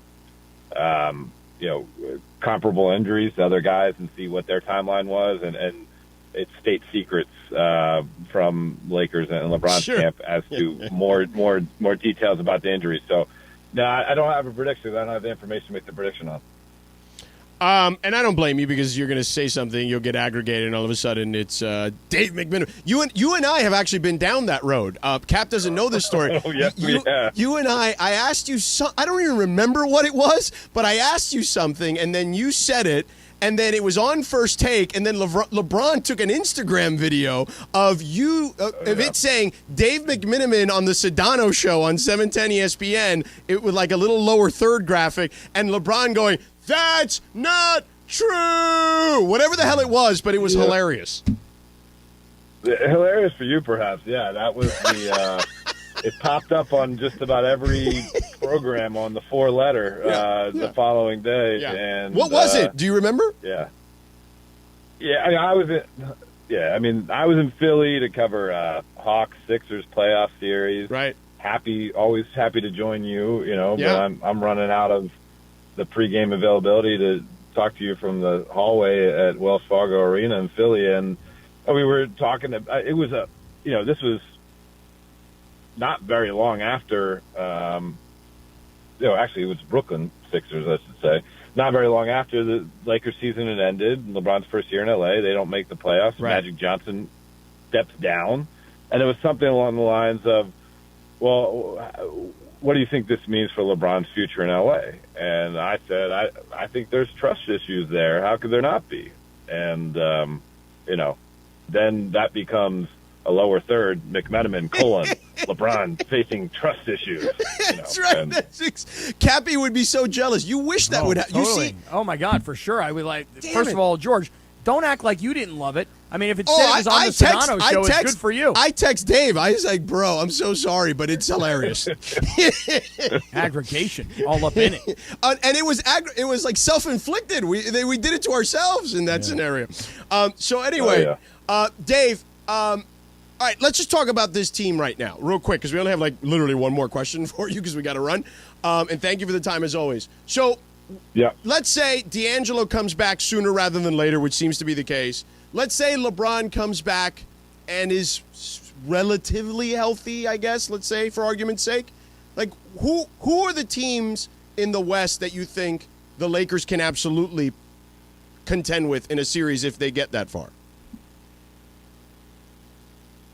I honestly, and obviously this would include 3 more weeks of health for the rest of the roster and continued basketball at a pace like they've been on, like winning 5 out of their 7 games since the All-Star break. But I don't think there's a team that they couldn't contend with. There's not a world beater in the Western Conference.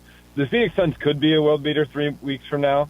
And quite frankly, a team that's playing right now against the Mavericks and the New Orleans Pelicans who just can't get healthy, if they were fully healthy, I think they could be a world beater as well. But, would you say they can't beat the Mavericks, can't beat the Nuggets, can't beat the Kings, can't beat the Clippers, can't beat the Warriors? No. Can't beat the Grizzlies? No. They could beat all those teams. I mean, that's what I said. That's what I said. But George says they can't beat Denver. And George says they can't beat Phoenix. I said they can beat any of them. I said I don't like them against the Suns. I don't like them against Phoenix, although Kevin Durant, literally, I'm looking at the video right now as we're speaking, just turned his ankle in layup line and may not play in this game today. Oh, my God. Didn't we just talk about this? Yeah, they just ruled him out for tonight.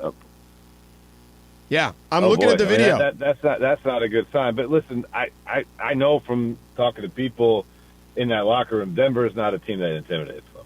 No, I get it, but I also think a lot of people don't think that. The Clippers have also kind of owned them, so I would feel a little worried about if they wouldn't.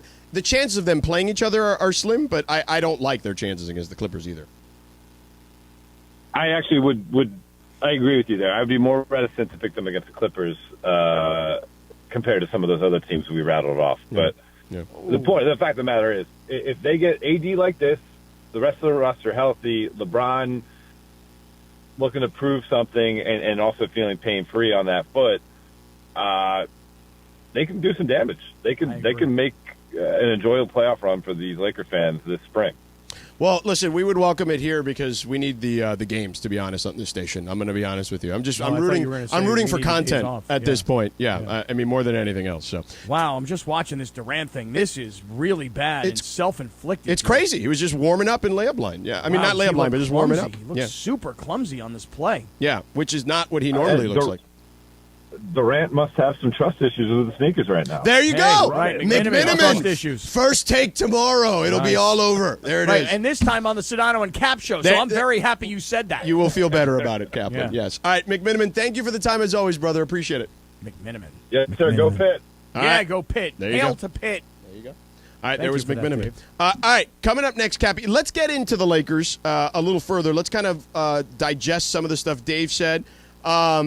And why they are more formidable. And one more thing on Powell and last night I want to kind of get to that we didn't really touch on earlier in the show. We'll do that next.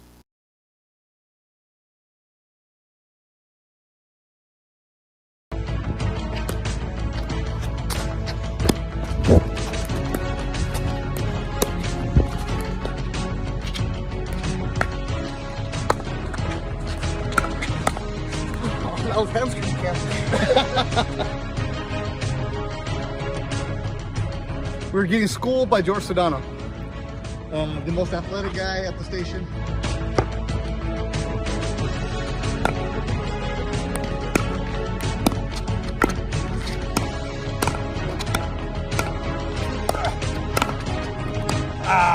You're really scared of DeMarco and... Come on. Those two guys are going to run into each other. DeMarco? Court ain't big enough for them two boys. Kirk? Seriously, big boys. Soul brother. Too big. They're too big.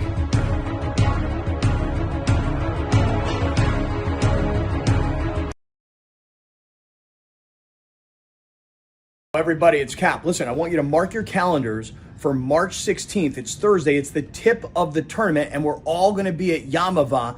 Okay, so it's going to be Travis and Slee from 10 to 1. Mason's not going to be on vacation. Mason in Ireland, 1 to 4. Me and Sedano coming up from 4 to 7. There's all these amazing craft beers, incredible restaurants, 150 LED screen TVs. It's the 909, the greatest sports bar on the planet at Yamava. Thursday, March 16th. All day long. Mark your calendars. Be there. I'll see you at Yamava.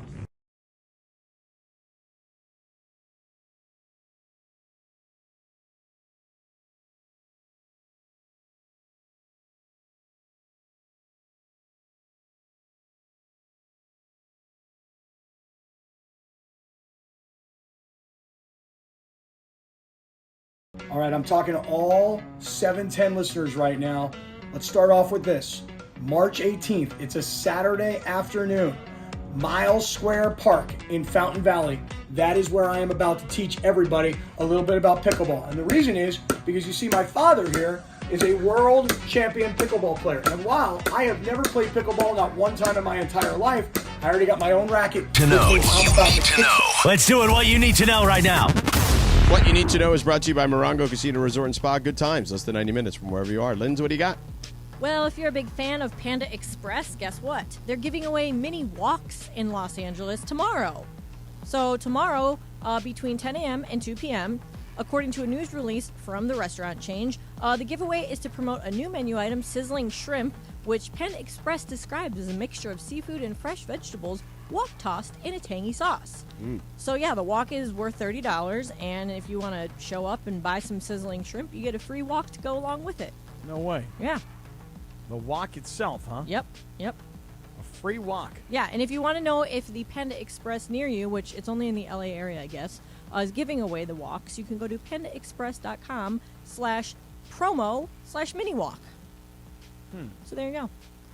Mini wok. You might have to go get one, because I don't have a wok, and I've never cooked with one, and there's all kinds of cool stuff you can cook with one. Yeah, it's good stuff. Like put snap peas in there, and then like those little baby, like corn things. You know those little baby corn deals. I'm not a fan of the baby corn. Yeah, I'm not a corn person. Really? So. How about like a little broccoli, perhaps? Maybe Broccoli, little, okay. I was going to try make like some pad cauliflower, thai. okay. Pad thai in a wok, right? That's a wok food. Pad thai? Yeah. I don't know. Do you make pad thai in a wok? I think you do. I don't know. I've never made it. So. I'm going to try made it. Pad thai. I'll let you know, Cap. All right, please do. Yeah. Hey, by the way, George, speaking of things like this, you know the lomi I told you the other day, it made a paste rather than the dirt? Yeah, did you not? I told you, did she not put the proper amount of ingredients in the thing? I told her. I said, you got to put the right amount of water, and Uncle George says you got to put in a pellet. You know what she told me? What?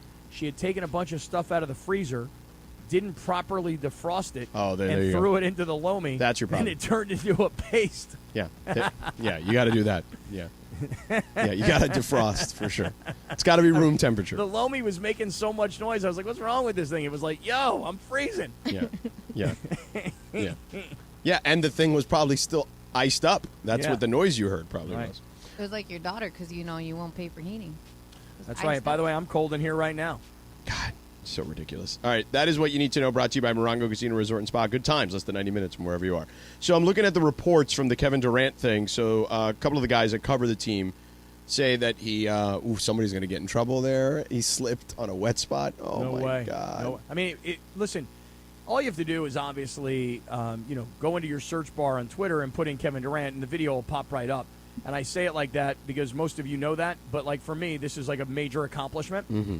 And he looks incredibly clumsy. No, it doesn't look clumsy. It looks like the fall is clumsy because he turned his ankle. Well, what I'm saying is the video that I'm seeing, you're not actually getting to see his feet. So, like, you're kind of like seeing knee up. Right, but when you did the search, why didn't you find one with the whole body? I don't know. I've looked He at looks two different like- angles. He looks like he slipped on a wet spot. Yeah, Is that right? that's what they're reporting. Is that what you think? Is that what he looked like? I think mean, that's it's what just it looks weird. like. Yeah, That's it's the first thing when I saw it, that's the first thing I thought of.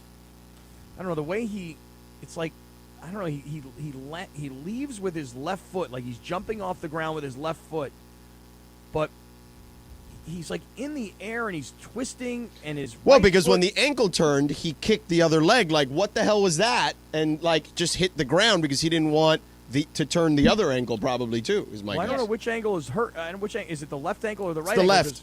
Okay, because he goes up off the left, but he comes down on the right. Right.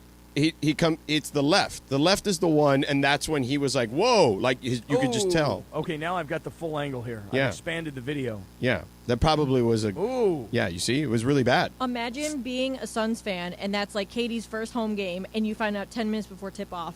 That happens, and he's not going to play. Total I bummer. will tell you guys right now. I'm going to say this. I'm watching a video. Okay, anybody. By the who's way, he on- did finish his warm up. By the way, despite that, and they just ruled him out for precautionary reasons. Anybody who's watching on YouTube right now, I'm watching this video, and I can't tell you because I'm not there.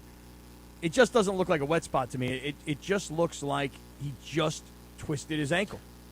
I mean, I'm just telling you based on what like the Phoenix writers are writing.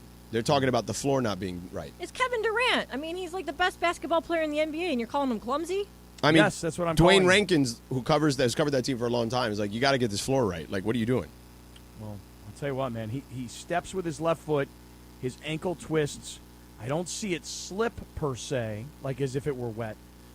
But, listen. I do, for sure. You do. Well, I mean, we have different eyes. What can I tell you? Maybe I could use those glasses that you're wearing, George. Yeah, you said that you think you need glasses. Do you have like the red eye thing going on today? I don't have the red eye thing going on right now. I don't know. Maybe I do. Because he's not looking at the sun behind me. No, remember, but I did what did you turn have on these your lights. eye? Like, what's the condition called again? It's called a pterygium, but yet you still continue to say things about my physical deformities. Well, I'm just pointing out that maybe that's why you're seeing it differently than we are. Because of my physical deformities? Yes. Uh-huh. Wow. I'm not saying you can help it. I'm just pointing out a fact. Uh-huh. That I can't see as well because of my physical deformities. I mean, you can call what I have. What is a physical pterygium deformity. or whatever the hell you called it? Look it up. Google it. We went through this when Beto was on, I think. It's like some type of growth on his eyeball, right? That's right. But how did that happen? Sun and wind. Like not properly protecting your eyes. Well, I mean, what the hell were you doing? Well, I grew up and I never wore sunglasses because, as you can imagine, I was too cheap to buy any. You know what I mean? It always boils down to that. Yeah, and then now my eyes are all screwed up. And then I had this surgery, and they removed them, and then they grew back. They grew back? Yeah. And now they've got this newer surgery with, like, newer technology, and they can rip them right off, and then apparently they don't grow back. But I don't want to have eye surgery again. Yeah, that can't be fun. No, it wasn't comfortable. Yeah. But I may get it done at some point. Yeah. So let me ask you a question. Speaking of eye issues, like I was teary-eyed last night watching this POW thing, man. Yeah. And here's the thing about POW, and I know when they played that Kobe video from the Oscars a couple years ago.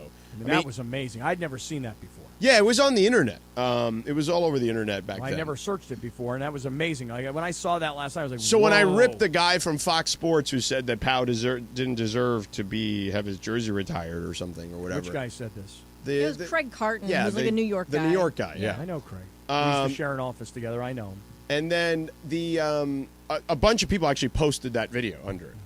So it was there. And I had seen it previously because I remember that was kind of a thing after he won. He was at the Oscars. Yeah. But ultimately,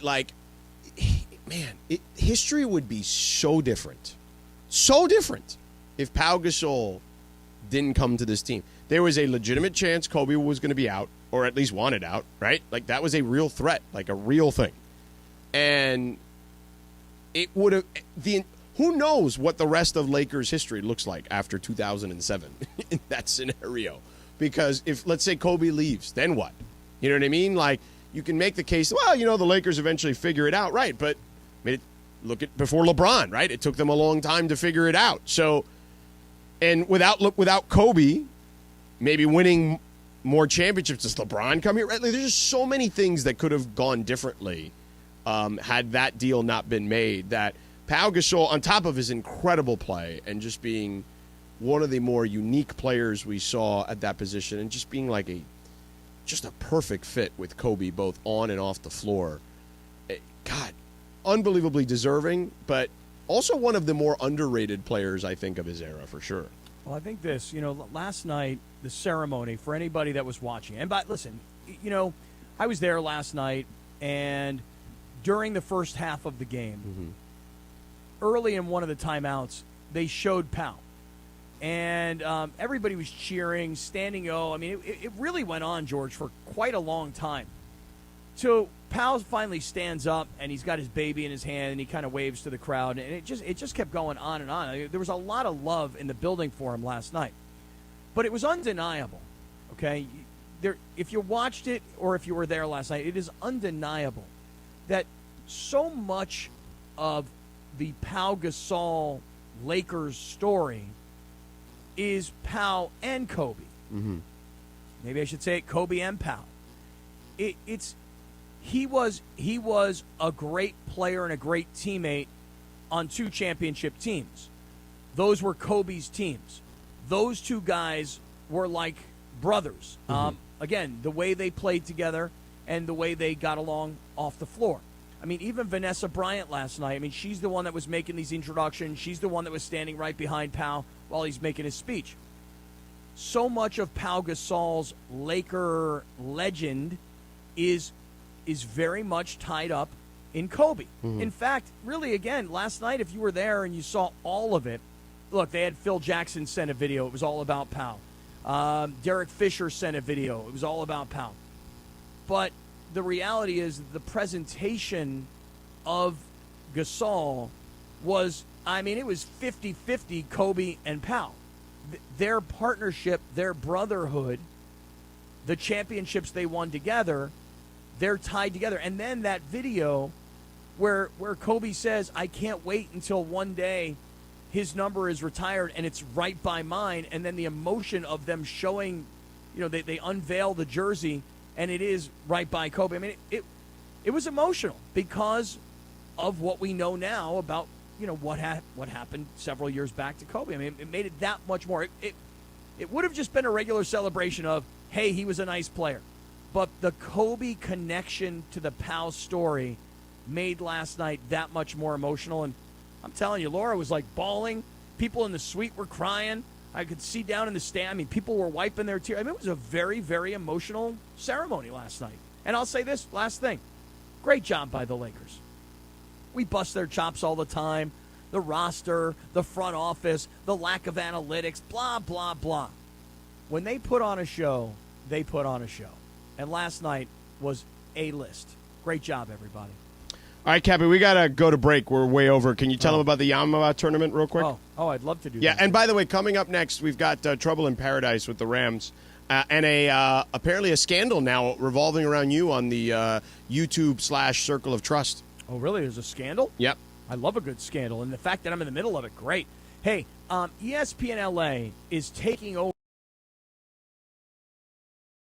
Everybody, it's Cap. Listen, I want you to mark your calendars for March 16th. It's Thursday. It's the tip of the tournament, and we're all going to be at Yamava. Okay, so it's going to be Travis and Slee from 10 to 1. Mason's not going to be on vacation. Mason in Ireland, 1 to 4. Me and Sedano coming up from 4 to 7. There's all these amazing craft beers, incredible restaurants, 150 LED screen TVs. It's the 909, the greatest sports bar on the planet at Yamava. Thursday, March 16th, all day long. Mark your calendars. Be there. I'll see you at Yamava.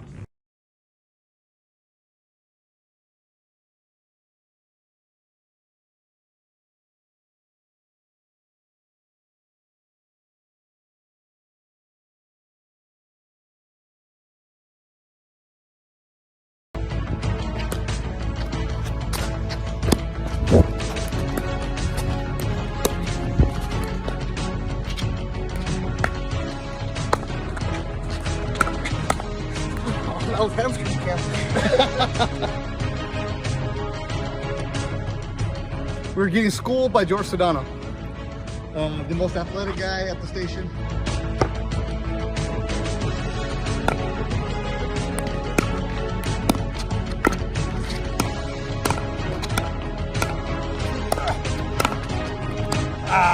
You're really scared of DeMarco and... Come on. Those two guys are going to run into each other. DeMarco? Court ain't big enough for them two boys. Kirk? Seriously, big boys. Soul brother. Too big. They're too big.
Is Sedano and Cap for your afternoon drive. How is that related? On 710 ESPN.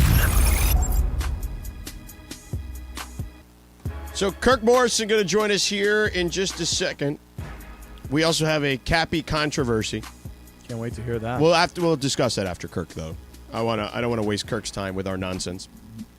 He already deals with enough nonsense when we have him on. We don't need him for this. Kirk Morrison, how are you, sir? I'm doing great. What's up, George? How we doing, brother? I'm good. So I want to ask you about this story that's out there. Troubling report emerges about Matthew Stafford, Matthew Berry of NBC Sports, who worked with us. He was our fantasy guru for a long time, said he was at the Combine, asked around about Stafford. And one source told him that the 35-year-old could, quote, barely throw last year, and that retirement is still not out of the question.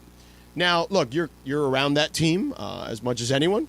And you're around the sport as much as anyone, so I have a lot of stuff to discuss with you about, particularly revolving around quarterbacks. But I figured we'd start there and just kind of what you make of, A, the report, and B, just Matthew Stafford's potential longevity moving forward anyway.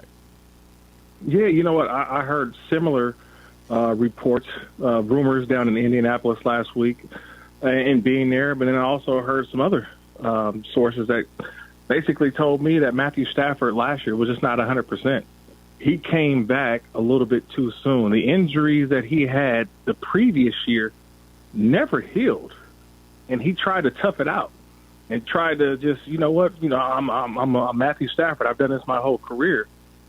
And at some point, you just got to say, you know what, my body needs a rest.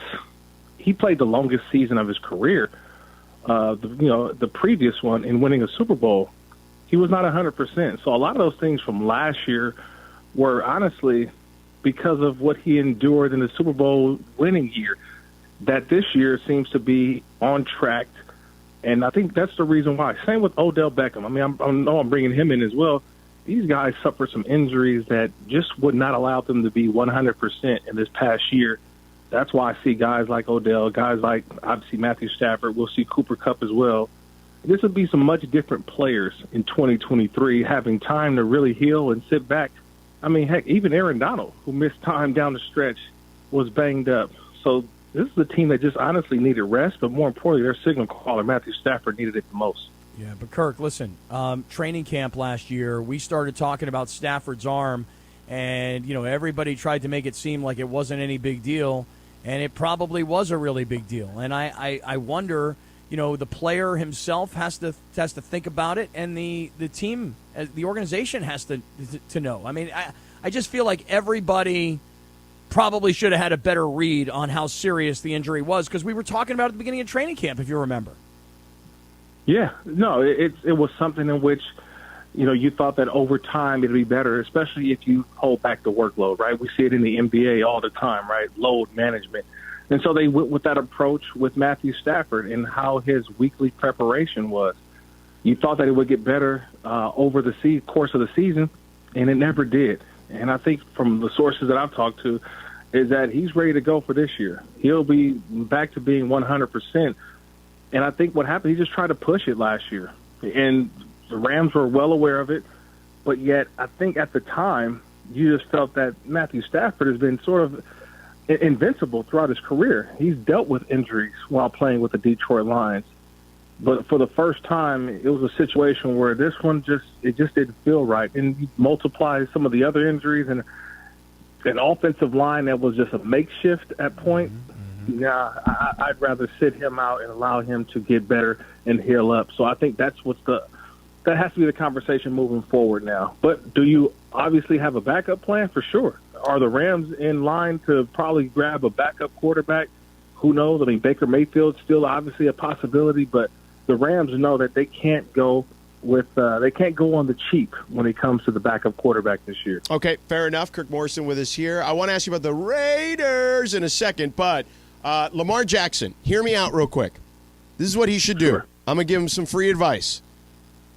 Washington Commanders, and here's why. Number one, the Washington Commanders and Lamar get to stick it to the Ravens. Okay, this is basically in their backyard, right?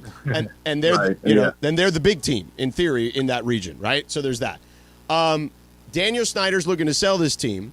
So Cappy brought this up, so I'm going to give him credit. He gets to stick it to the owners by giving them the fully guaranteed deal. He also wants to sell the team, or might be forced to sell the team, or might want to sell the team, whatever it is. It's probably going to be more enticing, even just a little bit, for ego's sake, to another buyer if you have a unanimous MVP at the quarterback position. And they got a good defense, and they've got pretty good skill position players last time I checked. So it would be a good fit in an NFC that's not as good as the AFC. Pile on Eric Bieniemy as the offensive coordinator. Right, and that too. So what do you make of that? What do you think?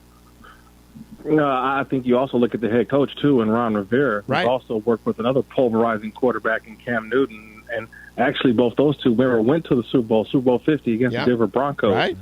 So you have all of that going for you. My only thing is, with right now, I don't know if teams are willing to give up the 2 first-round picks and also give up that guaranteed contract. Just the economics of the National Football League right now, you're seeing teams are scared to death to give up that kind of money, regardless of the quarterbacks. I mean, you're looking at, obviously there's going to be guaranteed money coming down the pipes. And I'm looking at, Justin Herbert and Joe Burrow, who are next up after Lamar Jackson. But reading from what RG3 posted a little bit earlier, that I believe Lamar Jackson, there's a market for him, and he's going to test that market now that he's available to do that and kind of talk with teams. I just realized teams don't want to give up $250 million guaranteed. I think a lot of people forget that when you have a fully guaranteed contract like Deshaun Watson has with the Cleveland Browns, that entire amount has to go into an escrow. That is not a pay-as-you-go. That whole entire amount has to be in an escrow. I don't know if there's a lot of owners in the NFL, by the way, fellas, who can just cut a $250 million check, right? $250 million right now and put it in the escrow.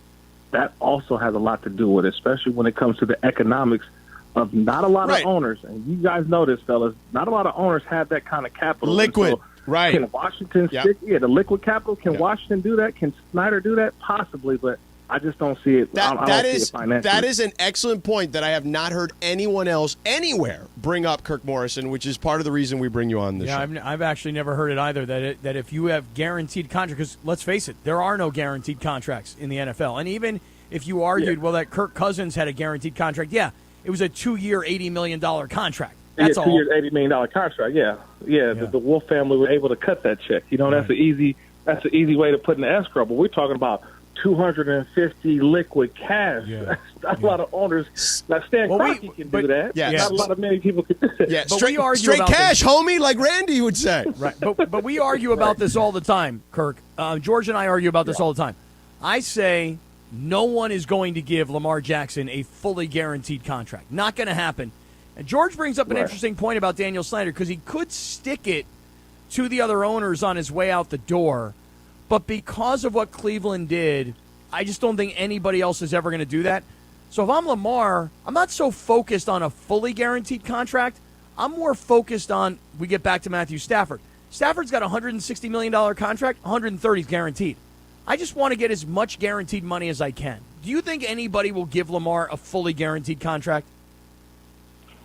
No, I don't think a fully guaranteed contract. I think at the end of the day, he's got to figure it out. And look, he and the Ravens, and now everybody still have an opportunity to make this work. I think it's just too valuable to give up 2 first-round picks right now, as we just left the combine and we see all the talent that's available. Teams are a little scared to do that right now. Maybe after the draft, you may see it. And remember, he has until July 15th to sign a long-term contract. Okay, so that is the possibility still, even with the Ravens, that he looks at what the market has out there for him. And maybe he's only able to get $180 million guaranteed, not fully guaranteed, but 180. There's going to be some contracts put in front of him that he has to say, you know what, I can do this deal. The only problem is he's got to call his agent. Well, he's his agent, and his mom's his agent, right? So how do you convince yourself? So what does he do? He wakes up in the morning and looks at himself in the mirror and looks at his agent in the mirror as well. It's difficult to say the least. But I do know a lot of people who weren't down in Indianapolis, talking to a couple of former GMs, said that if he had an agent, this deal would have been done a year, 2 years ago, and this would have never been a worry. So last thing for you here, I was going to ask you about Aaron Rodgers, who I think he's nuts if he wants to go to the Jets, just dealing with the Jets, just dealing with the Jets and the media. It's going to be a disaster. But anyway, I say go for it. But for content, it'll be great. But what the hell are the Raiders going to do? Jimmy G? That's a possibility, right? That's the number one question. And I talked to a lot of Raider, dignitaries down in Indianapolis, fellas, and just being around that organization.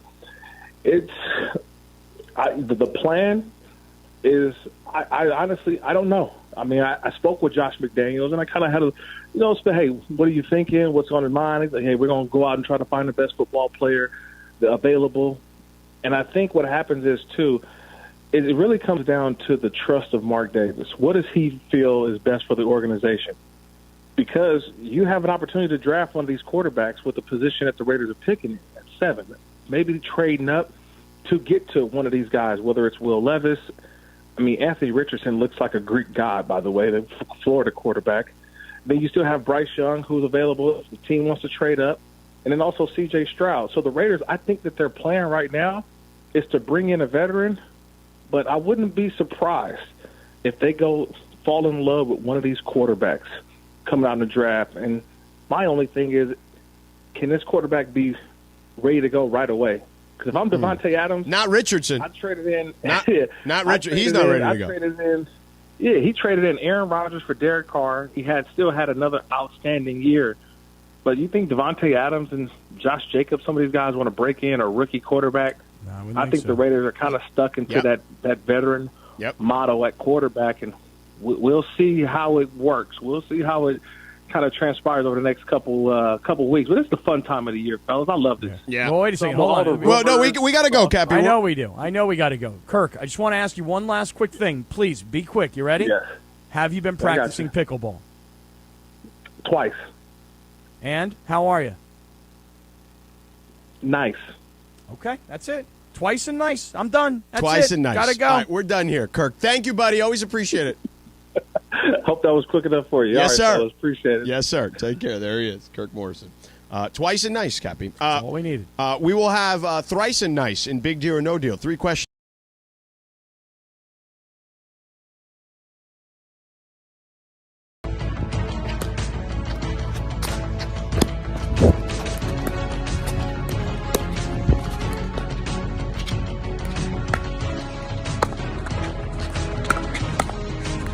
That was hamstring cancer.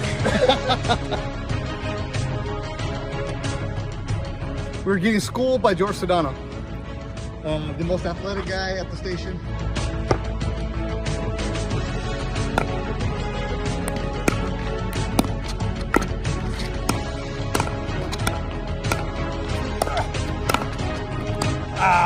You're really scared of DeMarco and... Come on. Those two guys are going to run into each other. DeMarco? Court ain't big enough for them two boys. Kirk? Seriously, big boys.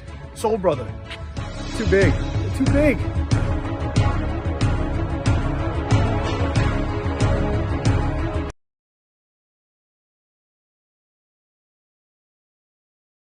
Everybody, it's Cap. Listen, I want you to mark your calendars for March 16th. It's Thursday. It's the tip of the tournament, and we're all going to be at Yamava. Okay, so it's going to be Travis and Slee from 10 to 1. Mason's not going to be on vacation. Mason in Ireland, 1 to 4. Me and Sedano coming up from 4 to 7. There's all these amazing craft beers, incredible restaurants, 150 LED screen TVs. It's the 909, the greatest sports bar on the planet at Yamava. Thursday, March 16th, all day long. Mark your calendars. Be there. I'll see you at Yamava.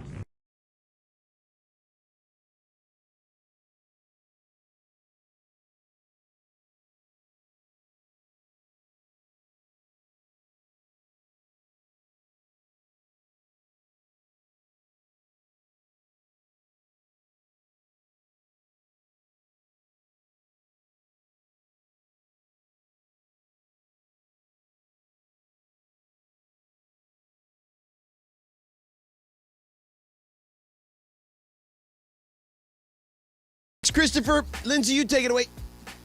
Thanks, Sedano. Super excited to be doing Big Deal or No Deal, especially for this one. Actually, this one I'm not super excited about because it's kind of a bummer. Oh. Not going to lie. All right. Pelicans fans received yet another dire injury update on All-Star Zion Williamson today, all but wrapping up another lost season for the former Duke standout. Brian Windhurst reports that Zion is, quote, not close to returning, and he said, I think his setback was significant. Is this a big deal or no deal, Sedano? It's a big deal, man. They were playing, when they had all three of their guys, they were playing great basketball, and since then, they have not. They've played terrible basketball, actually. Now, granted, Brandon Ingram was dealing with a pretty significant injury, and then CJ is dealing with multiple injuries, so they're playing, but they're playing hurt, and the Zion thing is just really disappointing. It's just, there's no other way to describe it. Like, he can't stay on the floor. It's just really, really sad, because when he's on the floor, he's absolutely electrifying. Is he now going to be the next, and I'll say it, I'm sure you can probably figure out where I'm going. I mean, is he the new Greg Oden? Is he a guy who was a top pick, can't stay healthy, and never really fulfills any promise of any kind? Because I wonder, George. I mean, he's actually way better than Greg Oden. Yeah, you know what I mean? So it'd actually be even more disappointing, if anything. So how many years has he been out of Duke? Is this year 3, let's say? I believe this is year 4. So I would wonder this. How many total games has Zion played? How many total games? He didn't play at all last year, so technically it's his 3rd year playing, but it's the 4th year removed from Duke. Okay. He has played. You want to take a guess? I would say he's played maybe a grand total. I know in his the career. answer. I'd say he's played less than 80 games. No, it's more than that. Yeah, how many? 114. Okay, all right, 114 games in a 4-year career. Yeah. Wow, it's crazy. That is brutal. Second season he played right now. Second season he played 61. Everything else, 24 and 29, and then didn't play at all last year. Yeah. And by the way, New Orleans right now is eating Dallas up 94-79 with 8 minutes to go in the game. It's actually now 94-82 because they just hit a big with three. Being ahead of me. You're so ahead of me. Why? I'm on a delay here. You know? Davis Bertans. Ruining it for me. Yeah, corner three. Good pass there by Tim Hardaway Jr. Oh, I just saw that. That was a good pass. Yeah. By the way, really Three-point quick, shot. I'm going to see the Cavs in Charlotte on Sunday. Go Okay, Cavs. yeah. And I was just wondering, do you guys think that Michael Jordan's going to be at the game? Because I know that he's possible. been to a few recently. Yeah, it's possible. Did the Cavs play the Heat earlier today? They're playing right now. Yeah, they're still playing. What's the score? Anybody know? 89-82. Who's winning? Cleveland. Cleveland. Really? You guys didn't have a bet on this game? No, usually we go back and forth when they play each other. I'm not going to lie. I kind of forgot they were playing today. I didn't even know they were playing today. Yeah, I don't know why I was watching it. Was it maybe on before? I'm this looking game? at here the box score. Looks like the Heat big men have been in foul trouble. Bam Adebayo has 4 fouls and only played 17 minutes. That probably has something to do with the way the game has gone too, I'm sure. But because the Cavs are actually pretty terrible on the road. Yeah, they are. So I think Donovan Mitchell just hit like the Cavs 3-point record, like all-time 3-point record, I think. there you go. Anyway. All right, what's next, Linz? All right, next one is Serena Williams was and is the standard for women's tennis players everywhere, and the 23-time Grand Slam singles champ retired this past August. But as countless numbers of male athletes have shown us, you know, Michael Jordan, Tom Brady, maybe retirement doesn't have to actually mean retirement. Serena had Twitter talking this morning with a tweet hinting at a potential comeback. She wrote, quote, "Every day I miss playing, then I think about training 8+ hours a day. It's not that bad, right?" Is her tweet a big deal or no deal, Cappy? I say it's no deal. I mean, listen, you're right. Probably the greatest female athlete, certainly of our generation, maybe the greatest female athlete of all time, given the number of Grand Slam titles that she's won, Olympic gold medals that she's won, et cetera, et cetera. But the question is her hinting on Twitter a big deal? And I'll just say for now, not really. If she decides to come back. No, she's just then like female Tom Brady right now. Totally. Oh, really? Totally. Oh, my goodness. Yeah. Really? She's just sort of baiting you, right? Her and Tom Brady. Like, just figure it out. If you guys want to play, just play. Stop You know what would be great? the If stuff. Serena's listening right now, hey, Serena, I will kick George Sedano off my pickleball team for you, girl. What do you think of that? Go right ahead. Would you Cappy kick me off move? the team? You'd still lose. Come on. Me and Serena? Yeah. Nah, we'd win. Easy. Easy. Oh, yeah. They just hit it to you. Serena would push me out of the way. Yeah, that's And- the problem. and Well, get she'd the have shot. to do that. Right. And she could do it. She could cover the ground. Well, she could definitely do that, but they would just hit it towards you every time. Well, she would be able to cover both spots on the pickle. I'll just stand out of the way. I'll be out of bounds over here if you need me, Serena. Yeah. Need water? Let me know.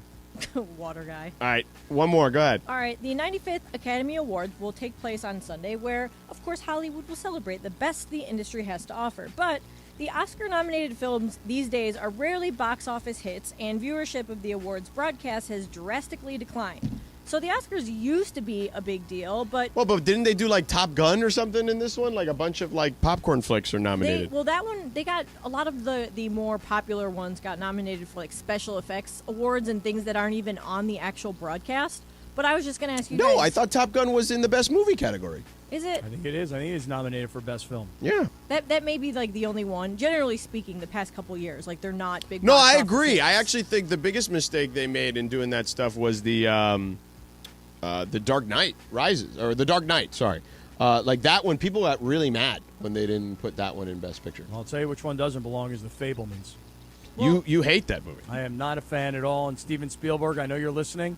Sorry, pal. It hit too close to home. Do you guys think that the Oscars matter at all anymore? I mean, it matters to people in the industry, sure. I think it still matters. Yeah, it still matters. Okay. All right, is that it?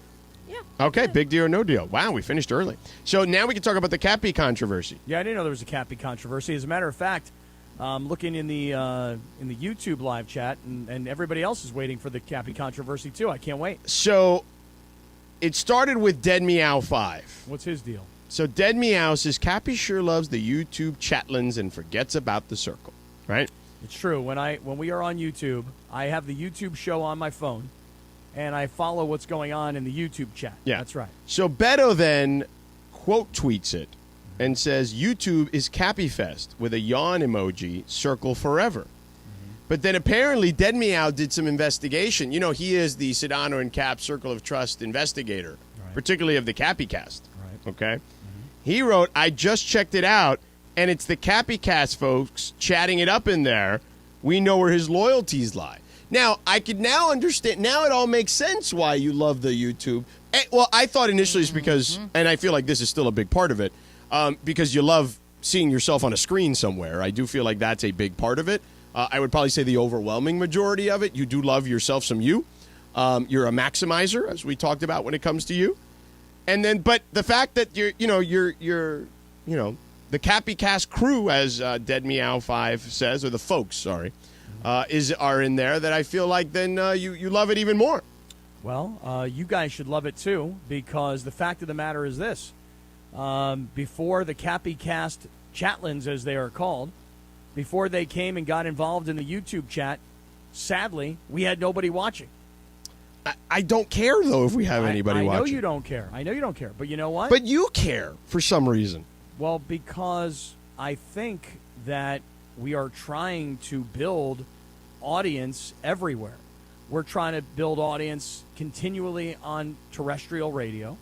We are trying to continually build audience on our audio podcasting and our app, and we are also trying to continue to build audience on YouTube.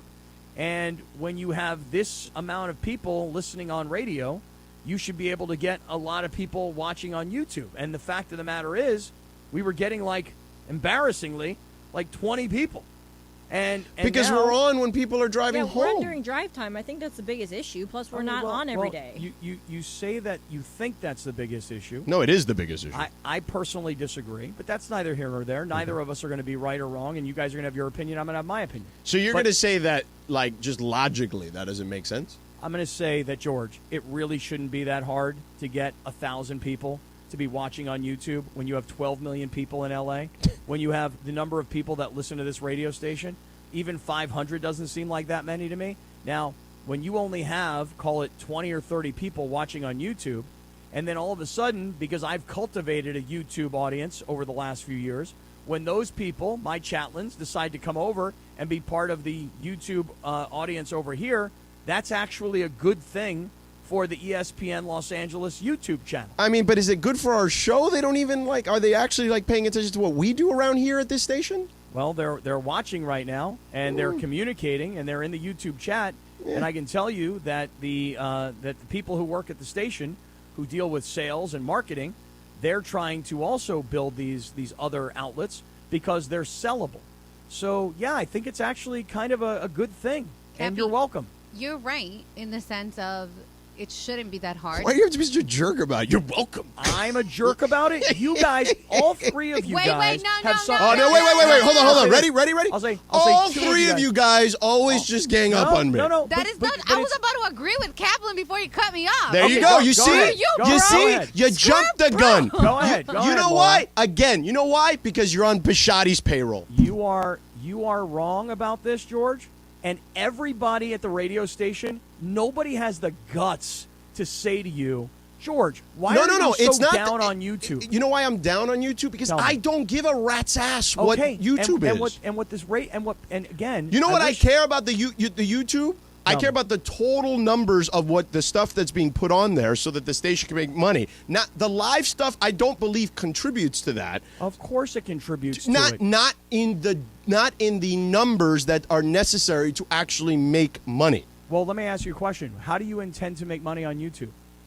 You make money on YouTube based on you have to hit a threshold of views, okay? Yeah. Mm-hmm. And that happens with the content that's on there that people are just randomly finding, not the live stuff for the most part. Have you gone back and spoken to the manager? You have to get a certain amount of hours of people viewing it. Now, this is basically a cheat code to be able to do that, to get to those hours that they need. Yeah. Well, it's less about the amount of people. It's more about the hours you need to get to hit said threshold. Okay. I would do this if I were you. I would go back and talk to Tommy, okay? And I would ask Tommy, hey, is it a good thing for me to be positive about our YouTube channel? or is it a good thing for me to be negative about our YouTube channel? I don't care if I'm positive or negative, Cap. No, I know that you don't. I don't care. We know this, George. We Right. get it, okay? It would be really nice if you were positive about it, but you're not, and that's okay. And people at the station are pissy about it, but they don't have the guts to walk up to you and tell you to your face. I don't care that they don't have the guts We either. understand that you don't care. We get it. I don't care. What I'm saying to you But is... you're like so enthralled about, like, who cares? Like, why do you need that gratification, though? Now, why do you think that it has to be about me and self-gratification? Well, because, Why do you we've think talked it has about to be this. about me being on camera. I could give a rat's ass about Oh, being on the camera. rats' asses are I'm on- out! I'm on camera all day, every day. YouTube, television, I'm on camera all day. I don't care. What I do care about is building an audience on YouTube, which is a very valuable tool. But you don't care. I don't care. I guess maybe I should turn it on you. Maybe it's not serving you well enough. I don't care. We understand. You I'm don't not even care. on it. I don't care. Look, I'll show you. I'm not even on it. Like, I don't understand. care. And I do care, and I am on it. I am on it. See And right here? Tommy, they don't have the guts or whatever. They do That's not. fine. Okay. Sadly, they do not. Great. You have the guts, though. Why not? Why shouldn't I? I mean, listen, you're negative on it. I'm positive on it. No? By the way, Royce Tony, you're welcome. Why? What did Royce Tony have to do with it? He said I needed to go on a rant, and he preferred Well, it he to be did on say you. Royce Tony was getting a little upset with us today. Because He we said- weren't fighting. He said the show was going a little too smoothly today. Right. So I had to find something to Right. give Royce Tony what he wanted. I understand. In the Sedano and Cap Circle of Trust, to which I am loyal to, because it's our audience. The people that love us. Thank you for the cookies, too. So you're welcome, Royce Tony. And that was Greg and PV, different Yes, person. I know, but, just Greg and thank you. PV, I thought that person is like a bot or something. I didn't think that was a No, real it's guy. a That's a real person. No, he's I a didn't think real it was a guy. real He's so real, he even helped me get my car out of the tow lot. So thank you, Greg and PV. That's a little weird, too, by the way. People kind of on social media saying that Lindsay's trying to get all the listeners to try and help her get her car out of the lot. What was that all about? I looked all over Twitter. I couldn't find that. Well, people, want to help me out. Sorry, Cap. Help you out with what? To get my car out because it was expensive. What'd you get? People in the audience to give you money? People did give me money to help me get my car out, and I thank them very much for that. How do I get people to give me money? You don't need money, Cap. Wait, just I'm be on broke. YouTube, right? I'm broke. Like if I had money to get my car out, I would have got my car out. You know how these things go. Then they keep accumulating. Yeah, accumulating money. But we get a I break. don't know, Royce. man. I need somebody. I'm going to get my car towed. Get Royce Tony to give you money. Actually, you should give me money because I finally did what he wanted me to do an hour and a half ago. I know. You finally blew up. There he is. He texted. Brilliant. Laughing, crying emoji. You're welcome. Performance art. I love how Cappy got really mad too, for a second. I know, You he did did. get He mad. was rolling. Be He honest. was You did get mad. You didn't realize it was performance art for a second. Oh, yeah. That's very performance arty. Very performance artsy of you. Salty. Are you really serious? Sus. Like, you don't. Okay. That's fine. Whatever. I feel like you should embrace YouTube, and it bothers me that you don't. Okay. I mean, you've known me for how long? 30 years? Yeah. What do you know about me? You don't care about things that aren't good for you? When I tell you I don't care, I don't care. Like, you're not going to change my mind on that stuff. Come on. Come around. No. I got you a loan me. Leave me alone. All right. Talk to us. All right? And your daughter almost broke it because she put, like, frozen food in it, for God's sake. That's true. Turned into a I paste. didn't even, did I even buy the I know I got to do them, Ronnie. I'll get there in a second. Did I even buy the warranty for that damn thing? I don't know. You better. I need it. No. I hope I didn't. As a Come matter on, of fact, Uncle George. I'm going to look. I already got you the damn thing. Well, don't be cheap. Buy the freaking whatever it is. Warranty. Now I got to look it up. See what you do? This is performance art. Masterclass. I'm going to get injured in an accident because of you.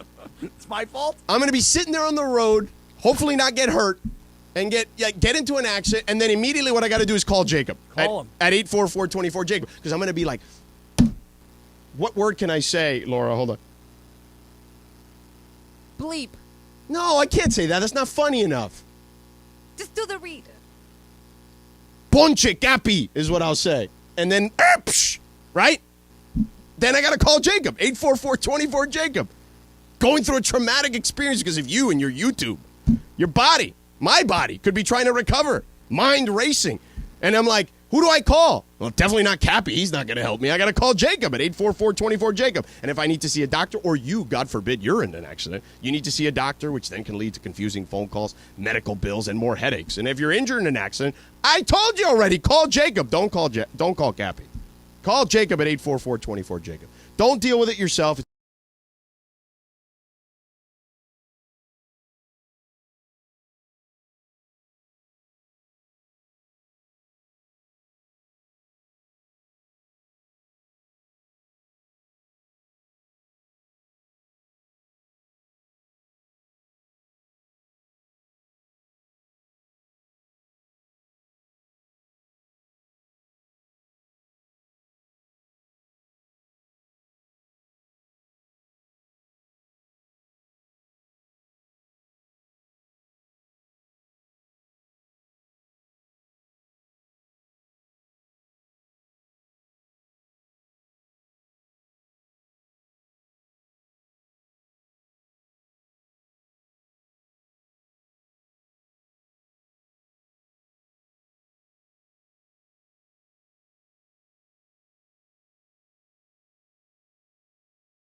Maybe a little steamy on television to watch, you know?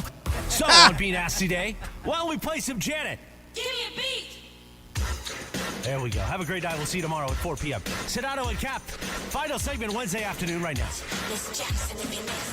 You're a nasty boy, Cappy. Don't need a thing. Hey, this is dealer's choice time, right? Not yet. Oh, when? In a minute. Oh. We got to pay homage to homage to Janet. Yeah, do you pronounce the H? Nasty boy. You could. It depends if you speak in Francais or if you speak in English. It's homage or homage. Either one. Which? English is ha and French is ah. Homage. Gotcha. Homage. Den Meow 5 has one more contribution. Okay, what is it? Says, I just don't want Cappy to forget about the circle engagement. I don't forget about the circle engagement. Wait. He's not done. Hold on. Oh, there's more. Don't let this become stale like the Mafia, which Mason has forgotten about. Oh, shame. See? Yeah. See? See, I appreciate that. By the way, yeah, and Mason's contributions even prior to that, I was told, because I'm not in the Mafia, was basically like, hey, guys, what do you think of that touchdown that was scored? Or like, how about this Dodgers game tonight? Right. Or, what do you think? Should we do X or Y? A or B? Or maybe sometimes he'll throw in an A, B, or C. What do you think? Question mark. Here's a poll. I've never been in the Mafia. I'm not sure. I don't know. That's what I won't reveal which one of his teammates told me that's what happens. Wow. Oh, really? Yeah. I'll keep that between us. Wow. Yeah. So now is it time for now you can do dealer's choice. Laura, how much time do we have before bed, LA with Anita Marks? So we have 3 minutes, Cappy. Go. I got to hear more about this Lindsay thing. I am very confused by what I heard. I saw somebody on social media. Cap, stop being a hater. Relax. Like, get over it and move on. Like, you don't got to hate on me because people wanted to help me get my car out from being towed. Like, why you got to be a jerk about it? Wait a second. Just hold on one second. You just got mad 5 minutes ago, the last segment, and you said, what? I don't get it. Why would people do that? That's weird. Like, you're calling people weird because they want to help somebody out? Like, I don't think that's weird. I think it's kind. Just like how this, Greg came in and bought all those cookies for us from Beto's niece from the Girl Scouts. That's like the same thing. He's trying to do something nice for people. Like, what's wrong with that? Why you got to hate on people for trying to do something nice? Who's hating? You said it was weird. You did say it was weird. What I just said was I'd like to do a little more investigation. Because you want money, is what you're saying. I find it highly, highly unusual that the listeners gave you money to get your car out of the. Cappy, you find it unusual. I'm not even going to go there because this is not like. It's I'm not. Laura could speak to this too. I was gonna say something, but then I don't want it to be taken out of context because then people are gonna say I'm taking shots. Because it kind of happened to me when I got my apartment. People wanted to buy me stuff, and Lindsay's like, I don't believe it. So I kind of see why Cappy thought the same thing. But people are nice. I didn't say I didn't believe it. I said I believe it because people have offered. We were talking about the registry. Yeah, that's what I'm the saying. registry. But yes. my thing is, like, people are nice. People do want to help. Like, I don't think that's weird. Like, people genuinely want to do that. Like, I do think that. So I don't think it's weird. You know what I mean? Like, people are just like, yo, you're in a tough spot. Here you go. Like, when it's your birthday. Like, yo, what's your Venmo code? Like, I got you a drink. Yeah. It's like the same thing. It's not weird. I'll have my opinion. You call me a hater all you want, Lindsay. I'm not calling you a hater. You can explode all you want on me. I'm not exploding. I just think that you're being a hater call that because an explosion? Well, because you said it was weird, and I think it's mean. Weird. I think it's mean to say it's weird for Okay, how about this? It's We're not weird. talking about it anymore. Can we just drop it? We only have a minute left in the show anyway. Can we end it a nice note? Yeah, seriously. Okay, well, so, this is what Royce wait, Tony wanted, George. Wait, hold No, on. he wanted me to you, though. Hold up! There's a 9-year-old that loves you guys. Somewhere his mom's probably not letting him listen to Right, this. not anymore. But his name is Noel Jimenez, and he was like, I love them. Can they just give me a shout-out? So can y'all just give the 9-year-old a shout-out? Noel, Jimenez. shout out to you. Shout We out, love Noel. you. Thank you, Noel Jimenez. I'm sorry that this went off the rails. That's what usually what happens around this time of the night. Yeah. You're not allowed to do anything nice for anyone ever. That's not what I'm saying. Thanks for the cookies, Greg and PV. Yeah, thank you, Greg and PV. All right. Yeah, thank you. Anita Marks, Bet LA is up next. Games are in action as we speak. I'm sure she'll go deep dive on some of these late games in the NBA. Cappy, great job. Lindsay and Laura, excellent work. We will talk to you all mañana.